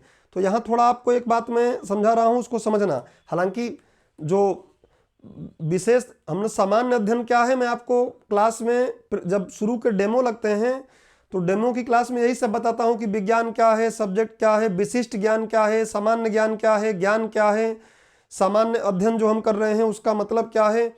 अब लोगों को ये पता ही नहीं है कि सामान्य अध्ययन है क्या, तो उनको तो भ्रमित करना आसान है ना कि सामान्य अध्ययन क्या है, विशिष्ट अध्ययन क्या है, ज्ञान क्या है, ज्ञान ही नहीं पता है, पढ़े जा रहे हैं, तो उनको भ्रमित करना आसान है। आपको यहाँ समझना है कि तत्व में थोड़ा सा एक एक्स्ट्रा बात हम देखेंगे, उसको आप बड़ा ध्यान से समझिएगा।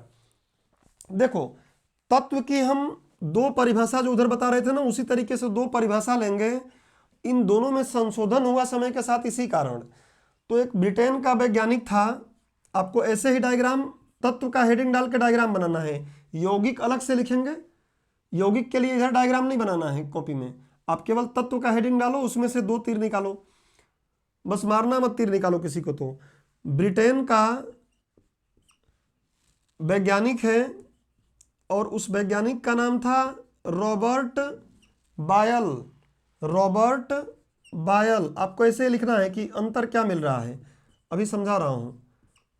नाभिकीय संलयन, विखंडन, रेडियोएक्टिवता का यहाँ पे परिचय मिल जाएगा आपको, जो आगे हमें पढ़ना है उससे भी क्वेश्चन आते हैं। ब्रिटेन का वैज्ञानिक था रॉबर्ट बायल, और रॉबर्ट बायल ने क्या किया, इसका परिभाषा दिया। कब दिया था? 1600 एडी में। एडी क्या है आपको पता है? एन्नो डोमिनी, आफ्टर डेथ कुछ लोग बोलते हैं, जो गलत होता है। ईस्वी सन बोल लो, 1600 ईस्वी में दिया था उसने परिभाषा। क्या दिया था परिभाषा, पहले लिखो, फिर समझा रहा हूं, क्योंकि जगह नहीं है मेरे पास, मैं लिखने लगूंगा तो फिर दिक्कत होगी। लिखो क्या इसने बताया, इसने परिभाषा, इसका परिभाषा लिखो, फिर बता रहा हूं कि क्या और करेक्शन करना पड़ा। लिखो, कुछ पदार्थ ऐसे होते हैं, कुछ पदार्थ ऐसे होते हैं जिन्हें अंतिम सरल पदार्थ कहा जा सकता है। कुछ पदार्थ ऐसे होते हैं जिन्हें अंतिम सरल पदार्थ कहा जा सकता है। अभी समझाऊंगा क्या है अंतिम सरल पदार्थ कहा जा सकता है। ये पदार्थ और सरल पदार्थों में विभाजित नहीं हो सकते हैं। बताया ना कि ऑक्सीजन को और कोई चीज तोड़कर नहीं बना सकते हैं। अभी समझेंगे कि क्या इसमें अभी दिक्कत है, आने वाले जो वर्तमान परिभाषा में और इसमें क्या अंतर है। लिखो, ये पदार्थ और अधिक सरल पदार्थों में विभाजित नहीं किए जा सकते हैं, और अधिक पदार्थों में विभाजित नहीं किए जा सकते हैं, तथा ये विभिन्न प्रकार के परस्पर संयोग करके आपस में मिलके, तथा ये विभिन्न प्रकार के परस्पर संयोग करके, ये विभिन्न प्रकार के परस्पर संयोग करके मतलब जुड़ के, संयोग करके ब्रह्मांड के अन्य यौगिकों का निर्माण करते हैं। ब्रह्मांड के अन्य यौगिकों का निर्माण करते हैं। अब देखो, इसलिए पहले मैं आपको ट्रेलर दिया कि यौगिक आपके दिमाग में है, तो यहां यौगिक से आप विचलित नहीं होंगे। विभिन्न प्रकार से परस्पर संयोग करके, मतलब जुड़ के, ब्रह्मांड के अन्य यौगिकों का निर्माण करते हैं। यह किसने बताया? रॉबर्ट बायल साहब ने। सही बताए, इसमें कोई गलत नहीं है। लेकिन आज गलत क्या है तो आप देखोगे, अभी मैं इसकी समस्या आपको बताऊंगा कि यूरेनियम के बारे में जानते होगे। यूरेनियम के अभी समस्थानिक समभारिक बताया ना, उस भी देखेंगे, वो भी देखेंगे। तो यूरेनियम 238 होता है, U238। और किसी कारणवश अगर हम कुछ ऐसा करें कि इसमें एक इलेक्ट्रॉन बढ़ा दें, इसमें एक इलेक्ट्रॉन कहीं से बढ़ा देंगे, तो यूरेनियम ये क्या बन जाता है? प्लूटोनियम बन जाता है। ये क्या बन गया? प्लूटोनियम बन गया। अब फिर देखो, प्लूटोनियम से एक इलेक्ट्रॉन निकाल दो तो क्या बन जाएगा? यूरेनियम बन जाएगा। तो फिर कैसे वो बोल रहा है कि जिसको और अधिक पदार्थों में नहीं तोड़ा जा सकता है, या इसको अलग तरीके में नहीं बनाया जा सकता है, ये बोल रहा है ना ये बात यहाँ पे। यही बात आज गलती हो गई है। आगे हम लोग फिजिक्स में भी पढ़े थे, केमिस्ट्री में भी जरूरत पड़ेगा तो पढ़ेंगे हम। क्या क्या? 3 चीजें। एक रेडियो एक्टिवता, रेडियो एक्टिवता बताएंगे हम क्या है ये रेडियो एक्टिवता। दूसरा क्या? नाभिकीय संलयन, नाभिकीय संलयन और नाभिकीय विखंडन, नाभिकीय विखंडन। ये तीनों चीजें पढ़ाऊंगा मैं, तो आपको बताऊंगा कि ये परिभाषा बिगड़ जाएगी कैसे। हम चाहें तो किसी कोई एक पदार्थ लेंगे, हाइड्रोजन, अगर संभव हो पाया तो, अभी हो नहीं पा रहा है, हाइड्रोजन से सोना बना लेंगे। तो राहुल गांधी साहब बोलते हैं ना कि इधर से आलू डालो उधर से सोना निकलेगा। तो अब वो उसका तरीका तो वो जानते होंगे, वो अपने हिसाब से पढ़े लिखे होंगे कहीं, तो उनको आइडिया होगा।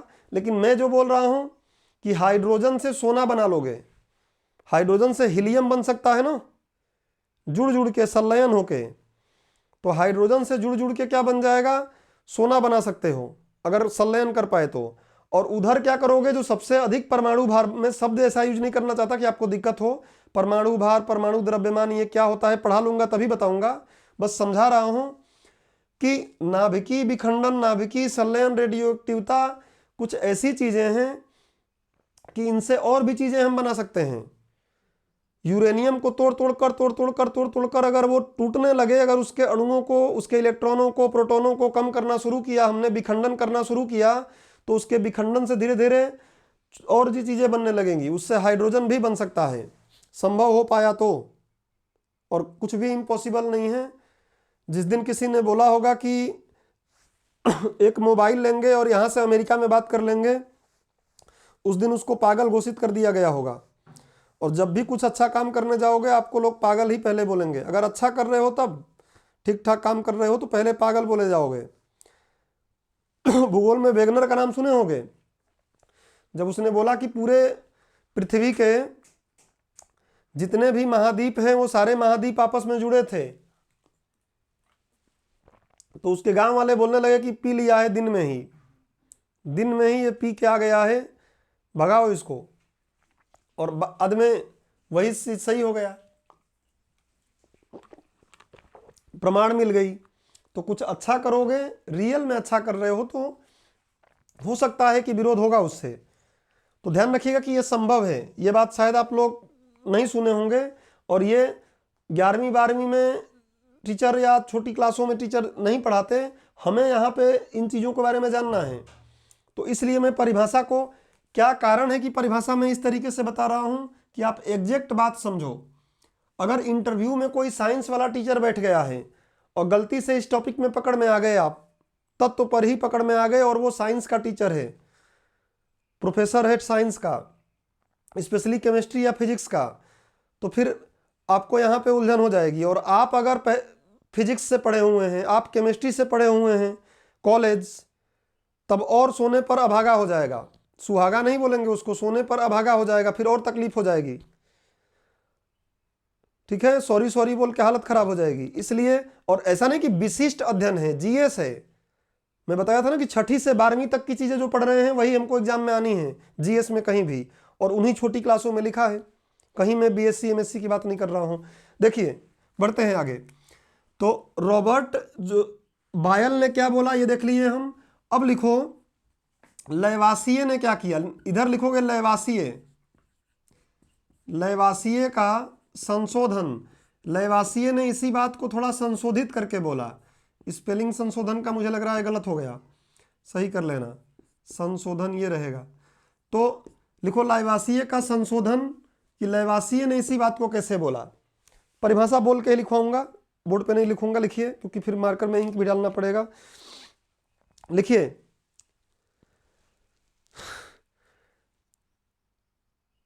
इसके अनुसार, कोई कुछ बोल रहा है, आलू का एल्युमिनियम किसी विधि द्वारा हटाया जाएगा तब AU79 बनेगा। बस वही विधि पता करनी हो जो राहुल जी जानते हैं। हाँ तो राहुल जी जानते हैं ना। राहुल जी एक्चुअली क्या है कि हम लोग तो इंडिया में पढ़े लिखे हैं, राहुल जी के बाप दादा ही रहे हैं देश के चलाने वाले, तो बड़े बड़े कॉलेजों में पढ़े हैं। क्या पता वो चिकन से एक तरफ से चिकन डालेंगे, दूसरे तरफ से वो यूरेनियम बनाने लगेंगे, एक तरफ से मछली डालेंगे, दूसरे तरफ से पेट्रोल बनाएंगे। कुछ भी कर सकते हैं, संभव है। मैं अपने नॉलेज पर ये बता रहा हूँ, राहुल दादा अपने नॉलेज पर बताते हैं, बड़े आदमी हैं तो उनका सम्मान करता हूँ मैं। सीखूंगा, कभी मिलेंगे तो भैया हमको भी बता दो। घर में आलू मम्मी पापा मेरे ज़्यादा खरीद लिए हैं, 5-6 किलो, उससे सोना ही बना लेता कम से कम। चलो बढ़ते हैं आगे।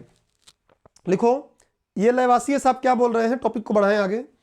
लैवासिये साहब के बाद लिखिए कि ये क्या बोले, ये भी इसी बात को थोड़ा और ढंग से बोल दिए। लिखो तत्व वे शुद्ध पदार्थ होते हैं, तत्व वे शुद्ध पदार्थ होते हैं, तत्व वे शुद्ध पदार्थ होते हैं जो किसी भौतिक या रासायनिक विधि द्वारा, तत्व वे शुद्ध पदार्थ होते हैं जो किसी भौतिक या रासायनिक विधि द्वारा अन्य सरल पदार्थों में विभक्त नहीं किए जा सकते हैं, जो किसी भौतिक या रासायनिक विधि द्वारा अन्य पदार्थों में विभक्त तोड़े नहीं जा सकते, अन्य पदार्थों में तोड़े नहीं जा सकते, और ना ही इन्हें अन्य सरल पदार्थों से बनाया जा सकता है, और ना ही इन्हें अन्य सरल पदार्थों से बनाया जा सकता है, और ना ही इन्हें अन्य सरल पदार्थों से बनाया जा सकता है। बस यही समस्या है, इसलिए मैं आपको बताया। और आप कोई किताब देख लो, मैक्सिमम किताब में यही बात लिखी हुई है। तो यार हम अपडेट कैसे हैं, हम नहीं जानते, हम छोटी क्लास में नहीं पढ़े हैं। ये क्या एमएससी का है, ये इंजीनियरिंग का है, इंजीनियरिंग में होगा, वहाँ बहुत ऊंचे लेवल का होगा। ये सब 10वीं क्लास से अंदर मिल जाएगा आपको, नाभिकीय संलयन, नाभिकीय विखंडन, और इसको सही से समझोगे। ये भाई साहब बोल रहे हैं कि तत्व ऐसे हैं जिनको किसी भी भौतिक या रासायनिक विधि द्वारा, भौतिक विधि मतलब क्या, ये मोबाइल है, इस पर एक हथौड़ा मार दिया टूट गया, भौतिक विधि है। रासायनिक विधि क्या है, तो इसको कोई केमिकल डाल के एसिड में डाल दिया, पिघल गया, उसमें चीजें कर लिया। तो रासायनिक विधि मतलब रसायनों का प्रयोग करके तोड़ना, भौतिक विधि मतलब मार धाड़ करके तोड़ना, पीट पाट कर तोड़ना। समझ रहे हैं। तो इन दोनों लोगों की परिभाषा मिलती जुलती है, एक ही जैसी है, लेकिन इसमें अंतर तो यहां से आ जा रहा है ना। और ये 10वीं क्लास में हम पढ़ लिए हैं, 9वीं क्लास में पढ़ लिए हैं, 11वीं क्लास में पढ़ लिए हैं, साइंस पढ़े हैं। तो फिर क्यों नहीं हम सोचें इस पर, क्वेश्चन मार्क लगाना सीखो हमेशा कि चीजें होती क्या हैं। भौतिक रासायनिक चीजें समझ गए। अब आपको क्या करना है, अब उसके जस्ट नीचे दोनों को ऐसे जोड़ देना है, दोनों को ऐसे जोड़ देना है, और दोनों को जोड़ने के बाद आपको लिखना है परंतु वर्तमान में, यहां जोड़ के लिखना है परंतु वर्तमान में, परंतु वर्तमान में तत्वांतरण, तत्वांतरण, तत्वांतरण आपको समझ में ना आए अगर तो ट्रांसमुलेशन बोलेंगे इंग्लिश में, तत्वांतरण को बोलते हैं, वही तत्व का अंतरण जो करा रहा था, ट्रांसमुलेशन। ट्रांसमुलेशन, विकिपीडिया जिंदाबाद है, गूगल जिंदाबाद है, आप अपने मन से भी इसको जाकर देख सकते हो। ट्रांसमुलेशन ऑफ मैटर, ट्रांसमुलेशन ऑफ मैटर। परंतु वर्तमान में तत्वांतरण के द्वारा एक तत्व से दूसरे तत्व, एक तत्व को दूसरे तत्व में बदला जा सकता है। एक तत्व से दूसरे तत्व को बनाना संभव है, संभव है। भाई साहब बोले थे कि तोड़ ही नहीं सकते, बना ही नहीं सकते, सही बोले थे, उनके समय यही उनको पता था। परंतु वर्तमान में क्लास नहीं लिए थे ये, इनको बोला था कि लगवा लो ऑनलाइन क्लास, बोले थे कि मम्मी पापा फीस नहीं दे रहे हैं, पहले 2-3 जगह फीस दे चुके हैं, तो अब क्या करें। आप लोगों के साथ भी ऐसा होता है ना। मैंने इनको बोला था कि लगा लो ऑनलाइन क्लास, 1 महीने में हो जाएगा।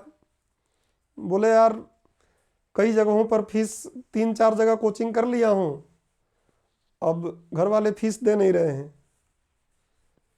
ठीक है, जैसे अपने यहाँ बहुत से लोग आप देखोगे हड़प्पा कालीन तरीके से जो तैयारी कर रहे हैं, 4-4, 5-5 कोचिंग कर लिए हैं, लेकिन गलती उनकी नहीं है बेचारों की, गलती उनकी भी है, इसलिए कुछ की गलती है। उनको क्रैश कोर्स चाहिए, 45 दिन में पूरा MPPSC खत्म। 45 दिन में पूरा MPPSC खत्म। कैसे ग्रेजुएशन किए हैं, तर्क ही नहीं लग रहा है कि भैया ये सिलेबस 45 दिन में कैसे खत्म होगा। कुछ लोग 45 दिन में ABCD याद करते हैं, क ख ग घ याद करते हैं, और 45 दिन में पूरा सिलेबस खत्म हो जाए अच्छी बात है। 24 घंटा पढ़ो, फिर सो ही मत, शायद हो जाए। ये क्या है, अखंड नहीं, कोई इसको अखंड बेइज्जती थोड़ी नहीं बोलते हैं, इसको तो जागरूक करना बोलते हैं भाई। कि मुझसे अगर कोई बोलता है कि मैं आज आपको आपके चेहरे की इस तरीके से कुछ कर देता हूं कि आप शाहरुख खान बन जाएंगे, खैर मुझे बनना नहीं है, एग्जाम्पल बता रहा हूं, कैसे ट्रस्ट कर लूंगा यार, बाल सिर पे नहीं है, वो बोलेगा कि 24 घंटे में बाल उगा देंगे। अब बहुत से लोग जाके पैसा दे के 24 घंटे में बाल उगवा रहे हैं। ट्रांसप्लांट होगा 6 महीने लगेगा ना, 5 महीने लगेगा, कि 24 घंटे में बाल उग जाएंगे। ऐसे ऐसे तेल आ रहे हैं, देखो मार्केट में तेल ऐसे आ रहे हैं, लिखा रहता है कि 7 दिन में बाल उगाएं। लोग सारा पैसा वहां खर्च करके लाके बाल पे रगड़े जा रहे हैं, पढ़ाई से ज्यादा बाल पे रगड़ रहे हैं तेल। पता चला कि जो बाल थे वो भी निकल जा रहे हैं, वो भी खत्म हो जा रहे हैं। तो तर्क कहाँ है, फिर तर्क ही हमारे पास नहीं है। 7 दिन में बाल उगा देगा, हाँ 45 दिन में सारा कोर्स MPPSC का। चलो, तो मैं इनकी बात कर रहा था, बोला था नहीं आए थे तो अब क्या करूं, फीस दे दिए थे कहीं और जब आए तब मैं फीस मिस कहीं से इकट्ठा करके लाए, तो फिर मैं व्यस्त था, कई बैचेस ले लिया था तो पढ़ाया नहीं। चलिए बढ़ते हैं आगे। परंतु वर्तमान में तत्वांतरण में ये 3 चीजें दिमाग में रखना है आपको, आगे हम पढ़ेंगे। बनाए जा सकते हैं, जैसे एग्जाम्पल लिख लो, जैसे यूरेनियम 238। देखता हूं क्या बोल रहे हैं आप लोग, कोई कुछ बोला है, नहीं दूंगा फीस तुम्हें, ऐसा बोला होगा। नहीं ऐसा तो नहीं बोलेगा, इतनी उसकी हिम्मत ही नहीं थी। बहुत प्रेम से बोला, ऐसे गिड़गिड़ाते हुए, बहुत प्रेम से बोला था, काफी अच्छा आदमी था। हाँ, चंपी तो बाल पे करवाए जा रहे हैं, आप भी करवा रहे होंगे, आपका भी थोड़ा थोड़ा इधर का उड़ा है मुझे लग रहा है। इंदौर की समस्या है ये। आता है व्यक्ति हरा भरा, यहाँ के पूरा खेत साफ हो जाता है, ऐसा लगता है कि फसल की कटाई हो गई है। रबी की फसल कट जाती है यहाँ के, खरीफ की लेकर आते हैं, रबी की थोड़ी उगती है, खरीफ तक खत्म। चलो, यूरेनियम 238 में एक इलेक्ट्रॉन जोड़ दिया जाए तो ये बन जाता है प्लूटोनियम। तो फिर इन परिभाषाओं के में कहीं दिक्कत तो आ गई ना, तो उस दिक्कत को सही करते हैं। लिखो वर्तमान परिभाषा, अब लिखो यहाँ पे वर्तमान डेफिनेशन, एग्जैक्ट डेफिनेशन क्या होना चाहिए। वर्तमान परिभाषा क्या है? तत्वांतरण से बहुत कुछ समझे थे, लेकिन आज वर्तमान परिभाषा क्या दिया जाएगा वो लिख लो। लिखो, तत्व वह शुद्ध पदार्थ है। वर्तमान परिभाषा देना है तो आपको ये ज्यादा बढ़िया रहेगा, एग्जाम में ये लिखा करो, मेंस में लिखना है, प्रीलिम्स में तो फिर कोई दिक्कत नहीं है। तत्व वह शुद्ध पदार्थ है, तत्व वह शुद्ध पदार्थ है जिसमें एक ही प्रकार के परमाणु पाए जाते हैं। तत्व वह शुद्ध पदार्थ है जिसमें एक ही प्रकार के परमाणु पाए जाते हैं, जिसमें एक ही प्रकार के परमाणु पाए जाते हैं। अब कुछ लोगों के दिमाग में आ रहा होगा कि फिर इसमें अंतर क्या हुआ? अंतर है, आप समझे नहीं सर।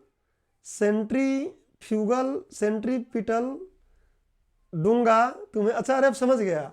अब मत करो उनकी बात, मैं कुछ लोगों की बात नहीं करता कभी भी, और खासकर सुबह सुबह नहीं करता, तो प्लीज आप सुबह सुबह हमें याद न दिलाएं।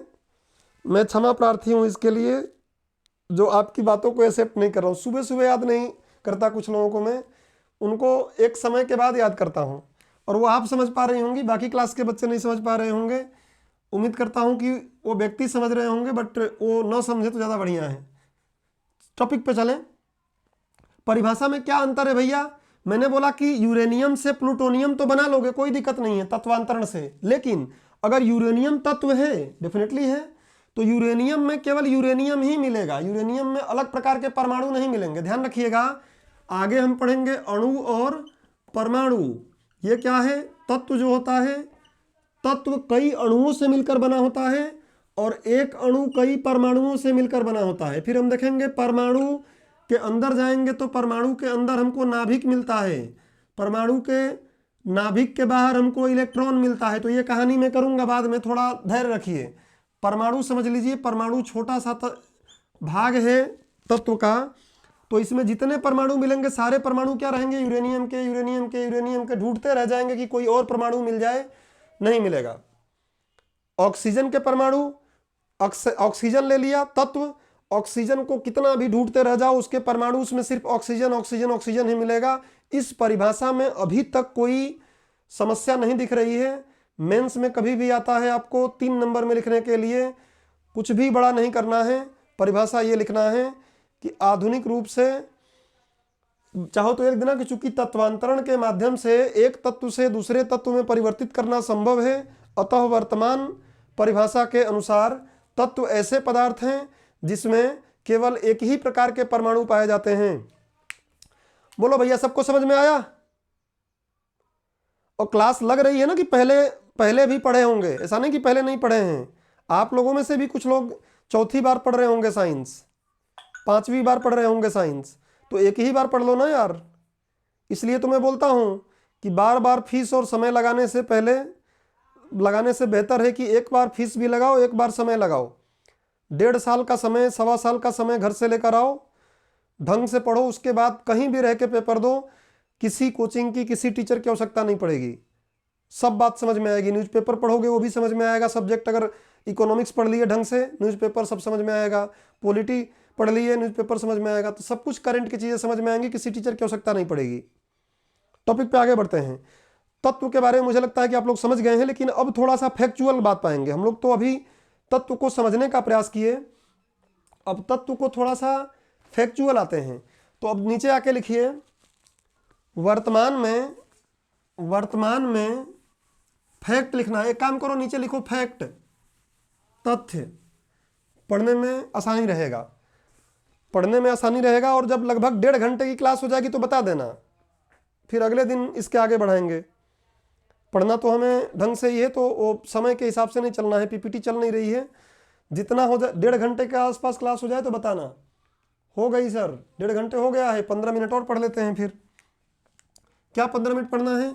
अब फैक्ट, शुद्ध पदार्थ हमने पढ़ लिया है, अब यहाँ फैक्ट पढ़ना है, तथ्य, एग्जाम्स के लिए। तो लिखो, वर्तमान में तत्वों की संख्या, यौगिक तो अभी देखेंगे अलग से, जो भी फ्लो चार्ट बना है उसको डिटेलिंग करेंगे। वर्तमान में तत्वों की संख्या वर्तमान में तत्वों की संख्या 118 है। वर्तमान में तत्वों की संख्या 118 है, जिनमें से 94 पीछे लिख चुके हैं प्राकृतिक रूप से पाए जाते हैं, प्राकृतिक रूप से पाए जाते हैं, जबकि अन्य, जो भी घटा लेना, जबकि अन्य कृत्रिम रूप से देखो कई बार शब्द बड़ा मायने रखते हैं। बनाए गए हैं मजा नहीं आता है इसमें। इसमें क्या बोलना है, संश्लेषित किए गए हैं, ज़्यादा अच्छा लगेगा। जबकि अन्य कृत्रिम रूप से संश्लेषित किए गए हैं। अब कौन कौन से ये याद करने की हमें आवश्यकता है नहीं। संश्लेषित किए गए हैं 94 प्रकृति में हैं और 3 क्या हैं, सॉरी, बाकी जो 24 के आसपास हैं वो और भी हैं। मैं बोल रहा हूँ ना कि आप करंट पढ़ोगे तो 22 हो गए हैं, 4 और बना कृत्रिम रूप से बनाए दिए गए हैं, बट अभी वो लाइमलाइट में नहीं है, तो हम भी उसको लाइमलाइट में लेकर नहीं आ रहे हैं, क्योंकि अभी एग्जाम में कई बार जो रिसर्च पर चीज़ें होती हैं हम लिख देते हैं और पता नहीं है तो तकलीफ हमारे लिए हो जाता है, इसलिए ऐसा हम करेंगे नहीं। अब थोड़ी सी बात हम कर लेते हैं कि तत्व कहाँ कितना उपस्थित है। अलग सब्जेक्ट में पढ़ने से मेरा मतलब रहता है कि सब्जेक्ट जो हम पढ़ रहे हैं उसमें जो चीज़ आ जाए सब लिख लो। फैक्ट में पहला बिंदु ये हो गया, धातु अधातु की बात कर ही नहीं रहा हूं, धातु अधातु की बात तो बाद में करूंगा, अभी इसमें ना तत्व पढ़ रहे हैं, तत्व का वर्गीकरण करूंगा तो भी बताऊंगा, धातु अधातु उपधातु, फिर बताऊंगा उसमें कि समस्थानिक समभारिक सम न्यूट्रॉनिक क्या है, वो सब आगे पढ़ेंगे। बट पहले तत्व को बारे में जो भी फैक्ट है देख लेते हैं। दूसरा फैक्ट लिखो। दूसरा फैक्ट क्या है, सब कुछ ढंग से पढ़ के जाओगे तो प्रीलिम्स में सरप्राइज नहीं लगेगा, और ढंग से नहीं पढ़ के जाओगे, कैप्सूलिंग करके जाओगे, पूछ लेगा कुछ और तो सरप्राइज हो जाओगे, बोलोगे सिलेबस के बाहर पूछ लिया, अरे क्या पूछ लिया यार, हर साल यही होता रहेगा, जाके वहाँ सरप्राइज होते रहेंगे। कब तक सरप्राइज होंगे? ऐसा पढ़ो सरप्राइज ना हो, पढ़े रहें। अगर कॉपी में नहीं लिखा है तब भी समझ के कारण वो क्वेश्चन हमारा सही हो जाए।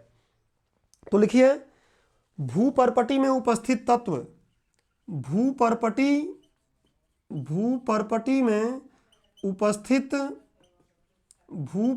में उपस्थित मुख्य 5 तत्व जो सबसे अधिक 5 पाए जाते हैं उसकी बात कर रहे हैं। कभी पूछ ले तो कि भूपर्पटी में कौन सबसे ज़्यादा कम, सबसे कम, या कौन कितना पाया जाता है, क्रम में लगाओ तो दिमाग में रहे। यूपीएससी में भी काम करेगा, हर एक एग्जाम में काम करेगा। पहली बात तो कि यहाँ भूपर्पटी शब्द आ गया तो मैं आपको बोल दूं कि भूगोल में पढ़ लेना, सही नहीं है। भूपर्पटी कुछ इसमें महाशय ऐसे होंगे जो अभी एकदम नए जुड़े होंगे, नहीं पढ़े होंगे, तो उनको मैं बता दूं कि जो पृथ्वी है, ये पृथ्वी ऐसे है, गोल बोलते हैं, अध्ययन तो गोल करके पढ़ते हैं, अदरवाइज आपको पता है ध्रुवों पर चपटी हुई है। तो पृथ्वी को अगर हम ऐसे गोला फुटबॉल मान के ऐसे हाथ में रख लें तो उसके कई हमने लेयर बना लिया है। उसके कुछ ऊपर वाले हिस्से को बोलते हैं भूपर्पटी। कोई और नाम बताएंगे क्या? भूपर्पटी का नाम क्या होता है? बोलो।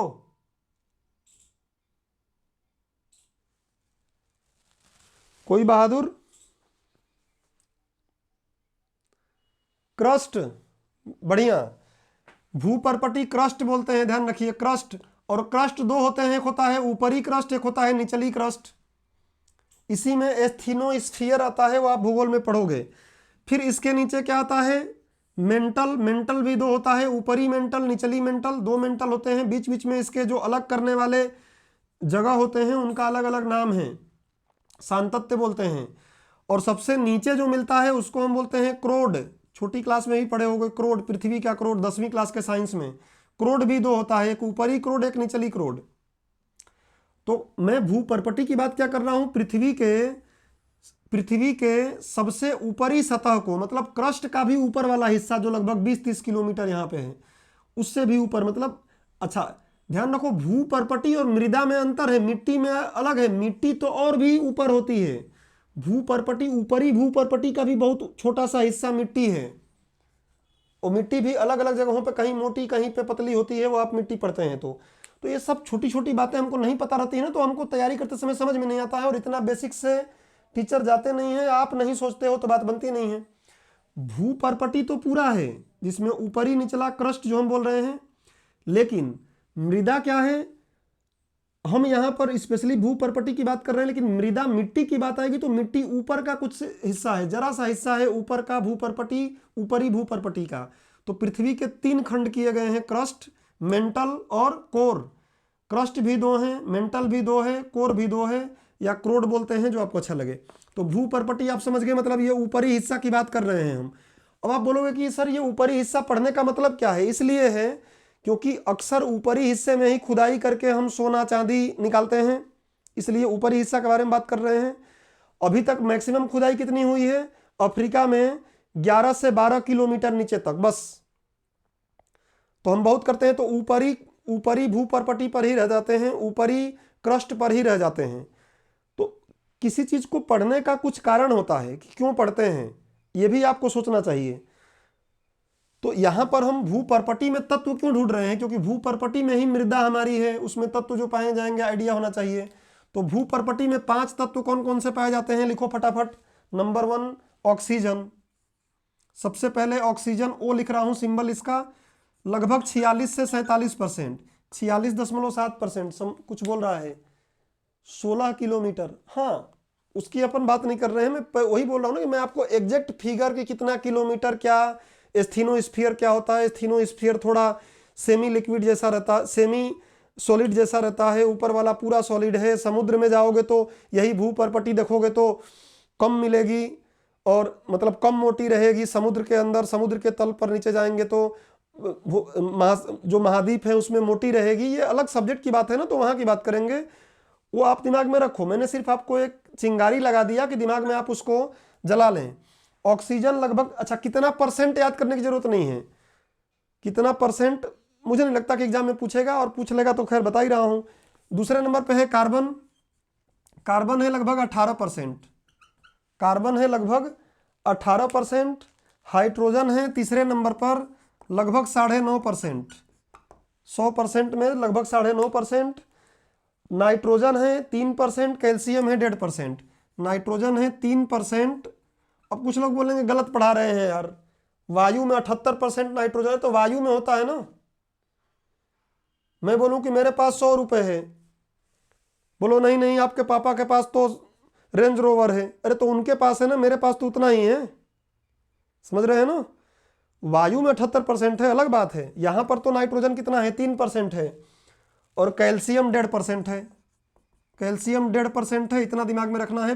टॉप 5 यूपीएससी में ऐसा काम करता है, और एमपीपीएससी भी कभी यूपीएससी ऐसा पूछ ले कि टॉप 3 कौन है, 5 ऑप्शन दिया, टॉप 3 को बताना है।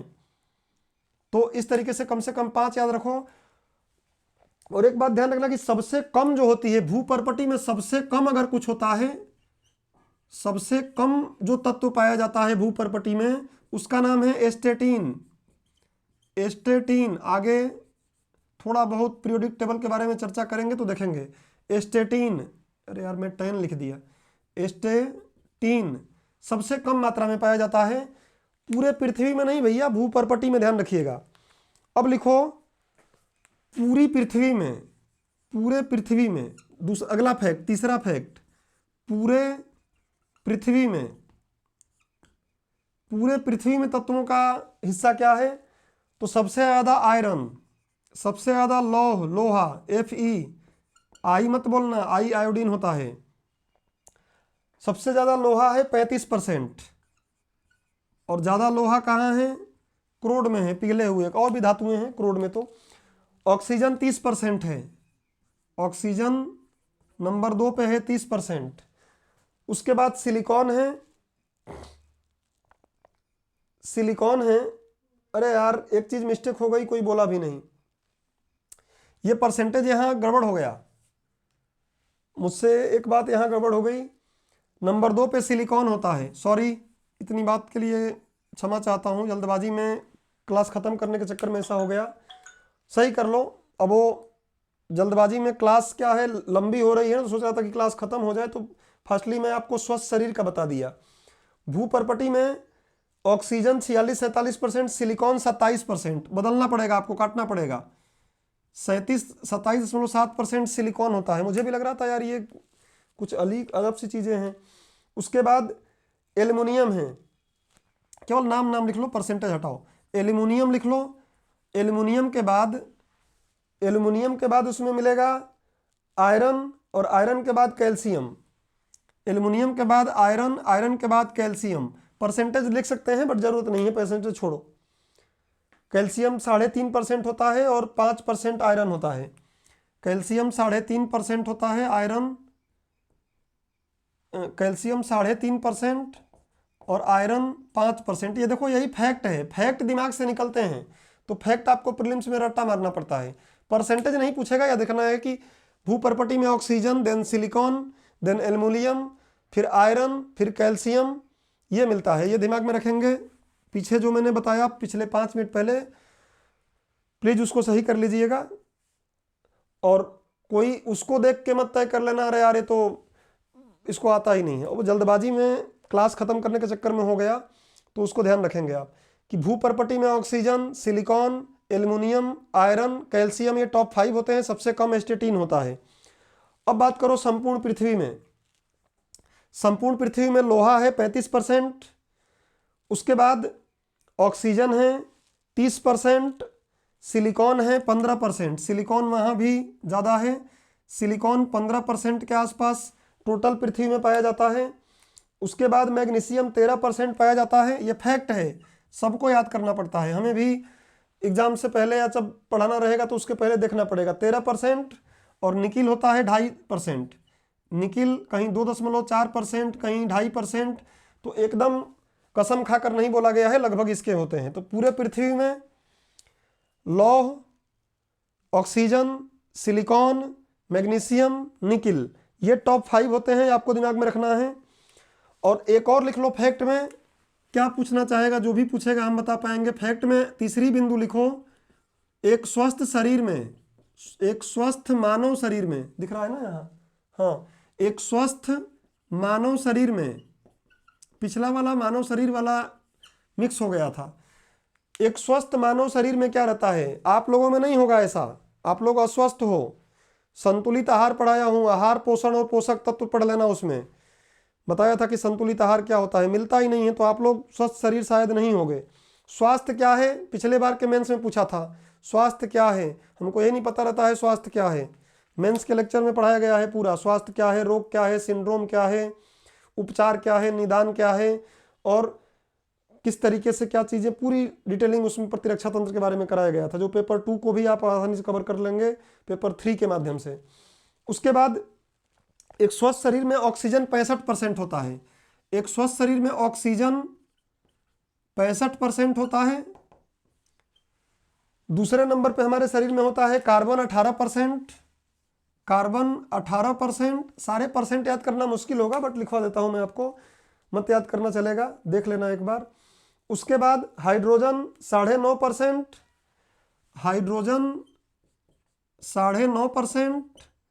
उसके बाद हमारे शरीर में होता है नाइट्रोजन 3%, कैल्शियम 1.5%। नाइट्रोजन हमारे शरीर में 3%। प्रोटीन याद करो, प्रोटीन जो होता है हमारे शरीर में, प्रोटीन का घटक होता है नाइट्रोजन।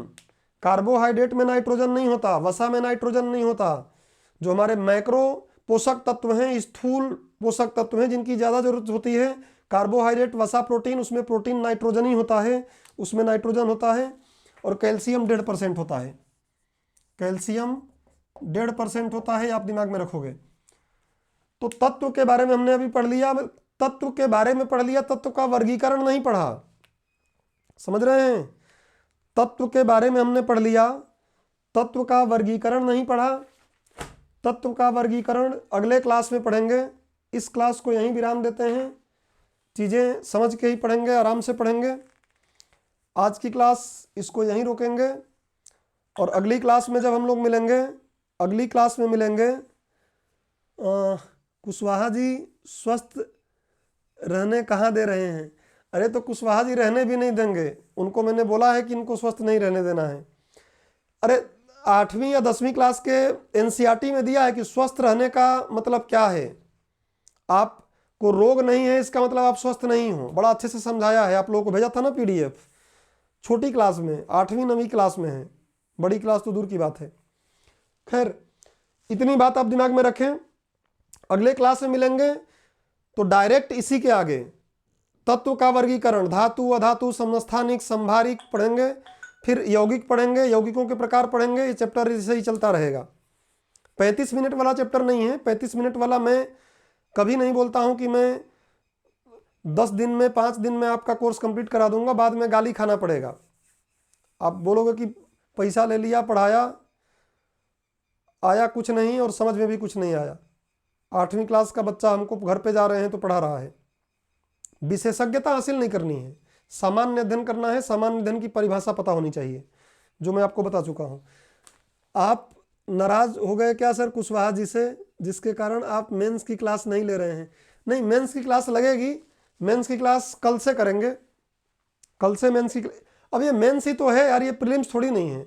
बस बैच जो प्रीलिम्स वाला है उस पर क्लास हो रही है, एप्लीकेशन में जो प्रीलिम्स का बैच है क्लास उस पे हो रही है, इतना ही अंतर है। बाकी है तो मेंस का है भी, मेंस में भी प्रीलिम्स सबका है ये। चलिए, तो आज के लिए यहीं क्लास खत्म करते हैं, मिलते हैं कल। सभी लोग क्या बोलोगे पता है ना? बोलो, मिलते हैं कल। जप नाम। और एक बात जाके बताना लोगों को कि ये जो जैसे एग्जाम्पल कोई पूछे ना, अभी तो हमने पढ़ा ही नहीं मिश्रण, पढ़ेंगे तो देखेंगे कि मिश्रण बीबीसी मिश्रण है, कौन सा मिश्रण है, विषमांगी है। पढ़ेंगे तो और समझ में आएगा। मिलते हैं कल। Okay, thank you.